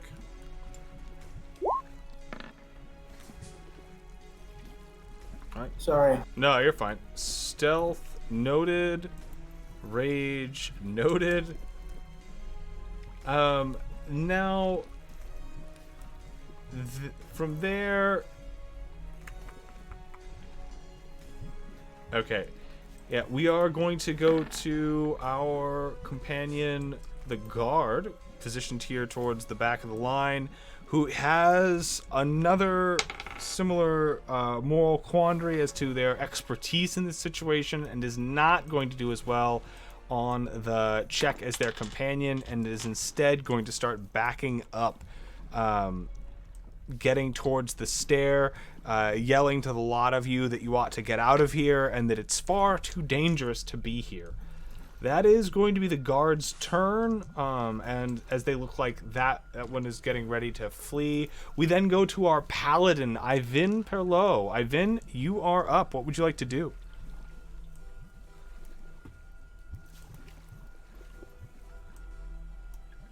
Sorry, my Discord just decided to die. That's fine. I would like to charge. Okay. If my stuff can work. I will get you the info here in a second. Mm-hmm. And I can take this bonus action, and I can get a +5 to an attack roll. Yep. So I can do that? Yep. The paladin is going to charge in and see about trying to best this creature. Go ahead and make your attack roll.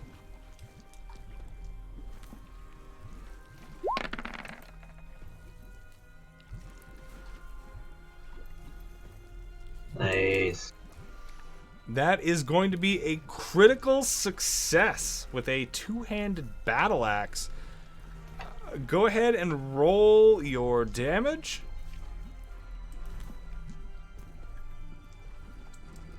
Okay, where is that? There it is.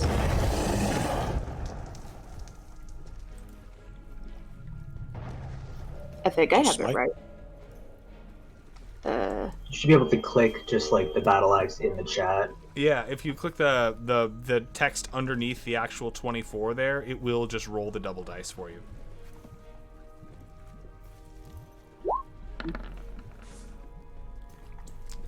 The actual in the Roll20 chat, not on your character sheet. If you click the text underneath the critical attack itself, there you go. Ah, thank you. No worries. Also, that rolled D10s, not D12s. If you're using that two-handed, that would be D12s.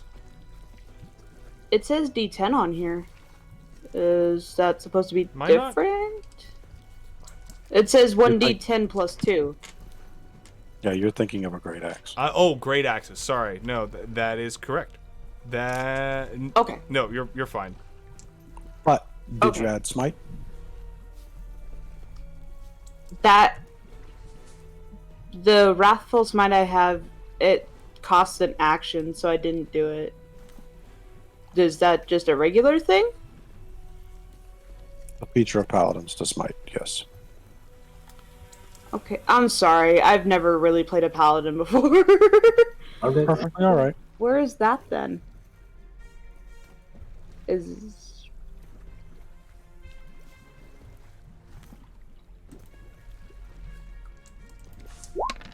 So, there we go. All right.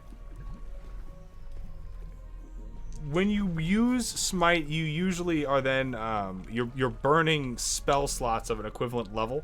So, what level of smite are you using here? I mean, I think really you only have access to first at this level. So, yeah, I only have first level spells. first level smite. So that radiant damage noted. Okay, you are going to do a considerable amount to this creature as you charge in and begin like tearing away at it with your battle axe. You see that despite despite the relative ineffectiveness of your battle axe itself, you make up with a lot of both strength and divine fury at the end as your axe becomes sheathed in the essence of your goddess's power, and it starts to carve through the stone as if more like a reluctant block of wood than some sort of unyielding monolith. Ivan, that is going to be your action, and then your bonus action for the charge, and then some of your movement, and you're now in a melee with this creature. So that's not strictly speaking all of your economy, but it's most of it. Are you done with your turn?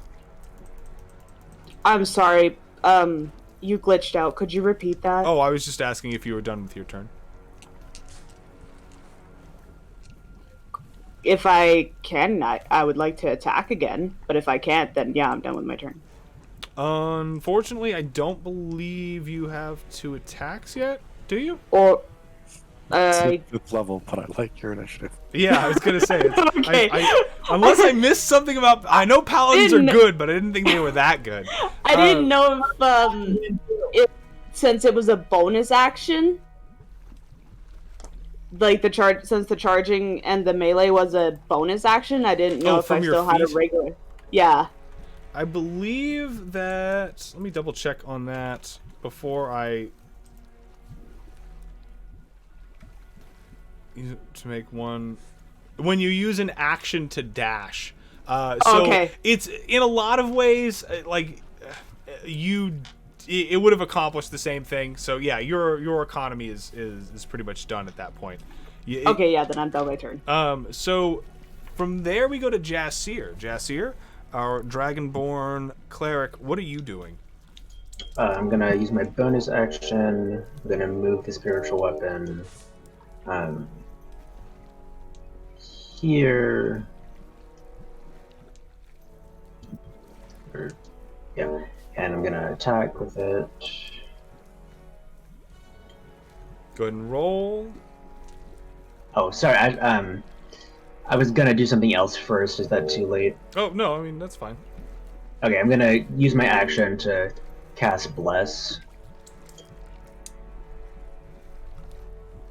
Okay, who are you casting Bless upon?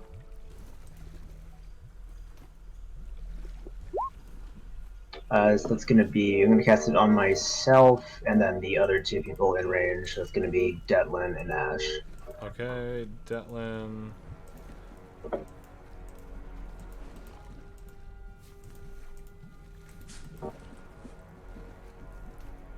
Okay, now I'm going to do Spiritual Weapon. Go for it.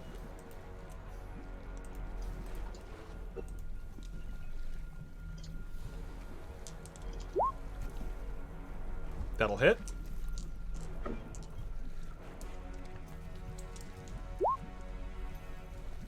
Okay, 4 force damage. That is going to tear away yet another chunk of this creature's stone flesh as your spiritual weapon collides with it and blasts a piece of it to rubble. But Jassier, that's your bonus action and your action. Are you going to make any movement this turn, or is that it? I'll take a 5-foot step back. That's it. Okay, then from there we go to Zaris. Zaris, what are you doing at this time? I'm gonna step back out of hiding there, and it's well within 120 feet, so I'm gonna successfully cast Scorching Ray this time. All right. I believe in you.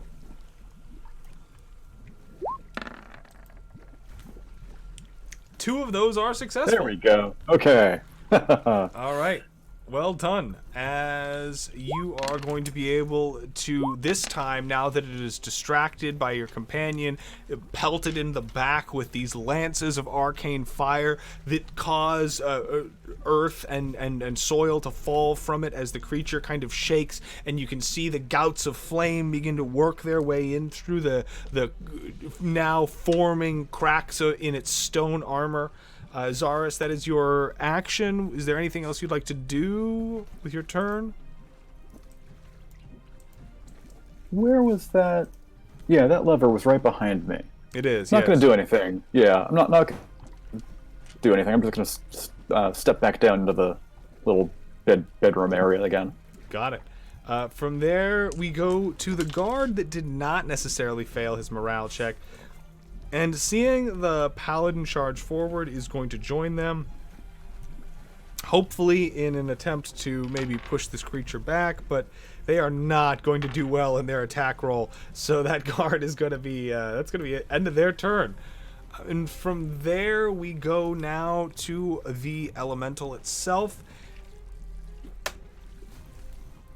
It's going to smash, oh man. Both of those attacks are going to be successful. They are almost criticals, but they are not quite. This first attack is going to do... that'll be 15 damage with the first slam, and then only 5 damage with the second slam. Both of these are aimed at you, Ivan. So what? So you said 15, 15 then another and 5. 5? So 20 okay, total. So that's... Okay. That is all the creature is going to be able to do in this turn. And then we go to Detlin. Detlin, you are up.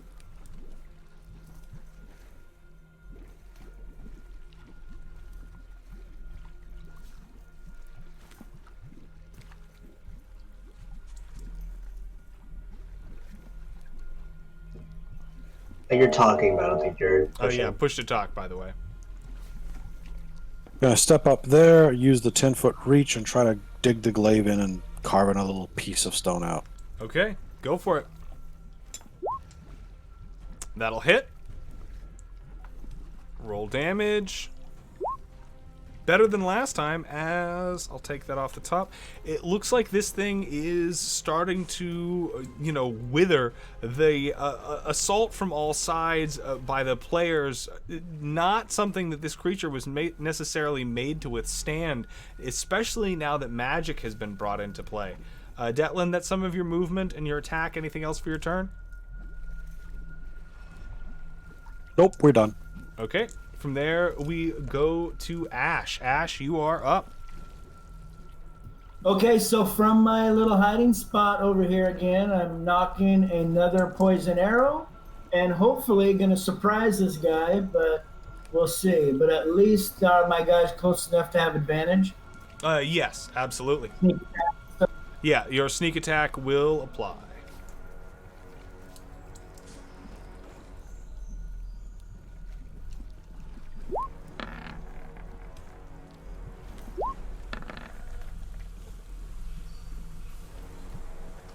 So that is going to hit.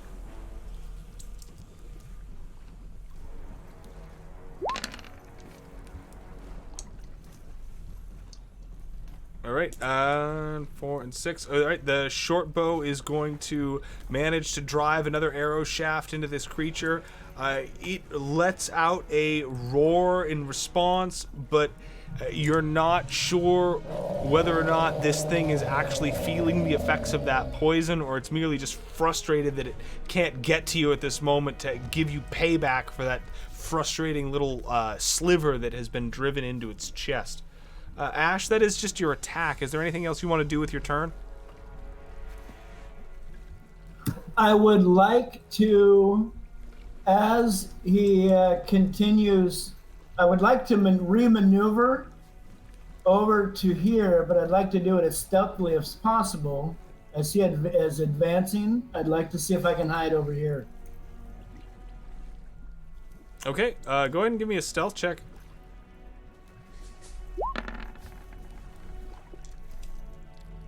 Nicely done.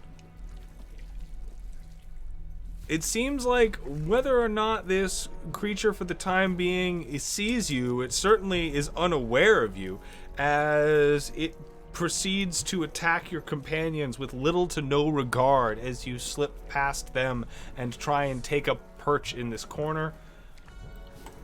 From there, we go to our now somewhat more reassured guard, whose morale is going to start kind of coming back to them, and they're going to spend this turn now advancing up to sort of where Detlin and Ivan were the previous round, getting ready to maybe join in that melee, seeing that things are going a little bit more favorably. Ivan, it is your turn. Okay, I am going to attack again. Okay, go for it. Let's hope it does.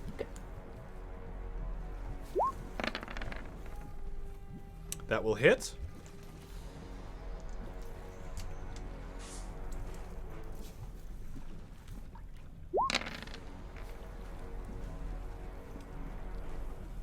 All right, and tallying that damage, you are going to carve yet more of the stone from this creature's body as it lets out a pained cry, but it does not go down and is going to continue to basically try to batter you backwards.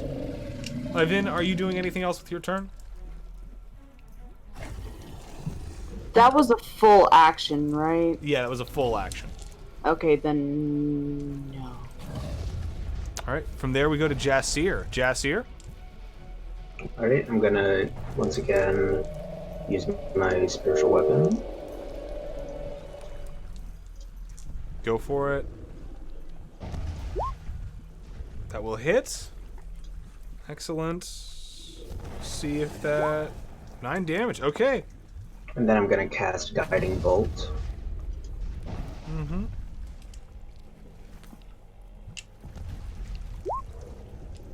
That also hits. Jasir holding it down. Bah! Bang! 18 damage as you pull together what is the low-grade equivalent of celestial lightning, weaving together static bands of crackling yellow and white energy that weave into a lance that hurtles over the heads of your companions and collides with this thing, causing yet another massive explosion to ripple through this creature's body and blow stone and rubble out the backs and almost completely decompose one of its arms, causing it to fall to the ground as it then regrows the limb and loses a proportional amount of its body mass. This thing is going down fast, it looks like. Jasir, anything else for your turn? I'll get a little closer. Okay.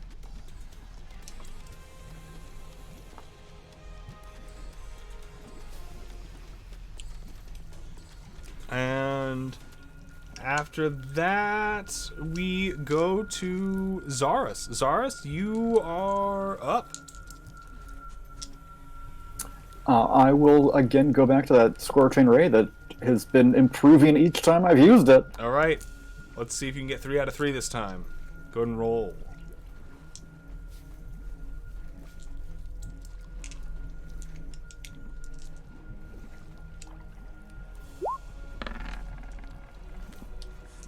Nice. 3 out of 3 with a No. nat 20, in fact. Hey! There we go. Go ahead and Nice. roll all that damage. That'll be 8 d6s. Jeez.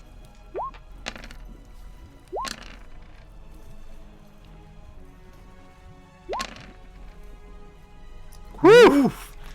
That is actually going to be enough to down this creature, as the blasts from that scorching ray are going to prove enough to basically blow the entire chest cavity of this creature open, and as it struggles to try and put itself back together, the arcane bonds of energy that manifested it in the first place are going to start fizzling, and with a kind of great show of collapsing into a pile of dust that sort of washes over you as it falls apart onto the ground in almost like a small tidal wave. This creature is going to go down. And the path before you into the depths of the substructures beneath Hope's Rise is now waiting before you once more. Congratulations, party members, on managing to talk your way through that initial encounter. Had you not, I doubt you would have in any way been able to survive this one, but being fresh for it, and without there being any other losses or spell slots missing or health down, you were able to easily best what was going to be the second part of a 1-2 punch had you not been more prepared. So congratulations, as we are going to then wrap up this episode of So You Think You Can Quest and join our players next time. Thank you, everybody else who's out there watching in the Twitch chat, in addition to anybody who might have come and gone over the course of the evening. After this, if you're a patron of the show, I will be transitioning over to the Discord and kind of hanging out for the next hour in the Discord in the patron voice channel to answer questions and do commentary about the game, as well as just sort of start the process of creating a stronger bond between me and the community that is helping put this game together. Thank you all. We still have a prize to give away, however, and I have not forgotten. So if you're out there in the Twitch chat, don't forget to vote for who you think out of the adventuring band deserves their choice of precious stone this evening.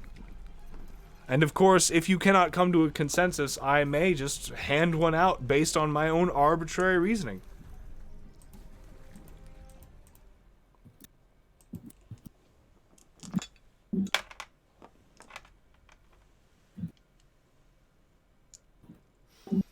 Without anyone responding... Oh, there we go. Oh, sorry, I think I was just getting a little bit of lag on my end.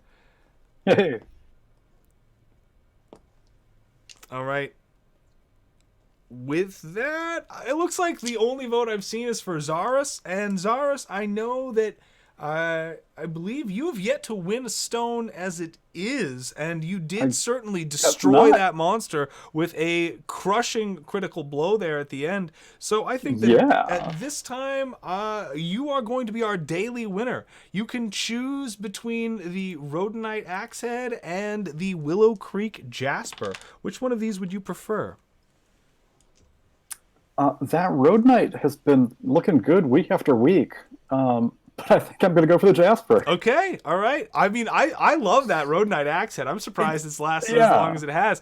But that Willow Creek Jasper is even more gorgeous in person. It looks like someone has like dumped some sort of matte or pastel paint all over the rock. It's really hard to believe that it's a natural texture and coloration. I hope you enjoy it very much when it shows up. Yeah. And without anything else to really wind us down, I'm just going to quickly remind all of the fans out there that our players are just now beginning to make their way towards what they believe to be the entrance of the dungeon underneath Hope's Rise, and perhaps claim for themselves the $500 prize that awaits them at the end of their second of the main quests before them. Will they be able to make it any further without running into more of these complex mystical wards that seem to be barring their path? And who was it that has now hired these upgraded bands of mercenaries and installed further levels of fortification to prevent anyone from coming down this particular path? It does not seem like the cultists of Slurgia. And yet also, where have the priestesses of Yonquan gone? And what's up with the blue lights that are flashing from underneath the town's sewers in the middle of the night? And will anyone manage to check and rein in those teenage werewolves that are feasting on the poor? All of these questions and more will probably just get asked next episode and not anywhere near answered. But this is kind of like Lost. You're just going to have to tune in for a couple of seasons before you find out why that polar bear's there. So, without any further ado, I will see you all next time. And I thank you very much. And here we reach the end of our tale. For now, join us again next time as the Guild of Mazes presents So You Think You Can Quest. Yeah, I got 20 reasons right here. I don't need up to be no edison. I'm holding 20s.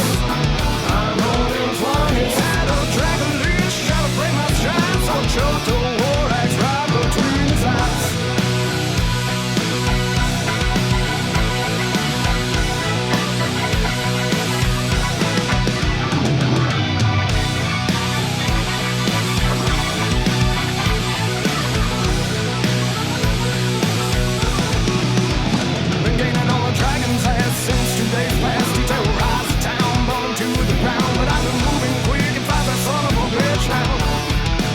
Every day I'm hustling. Just one perception check brings every trap that says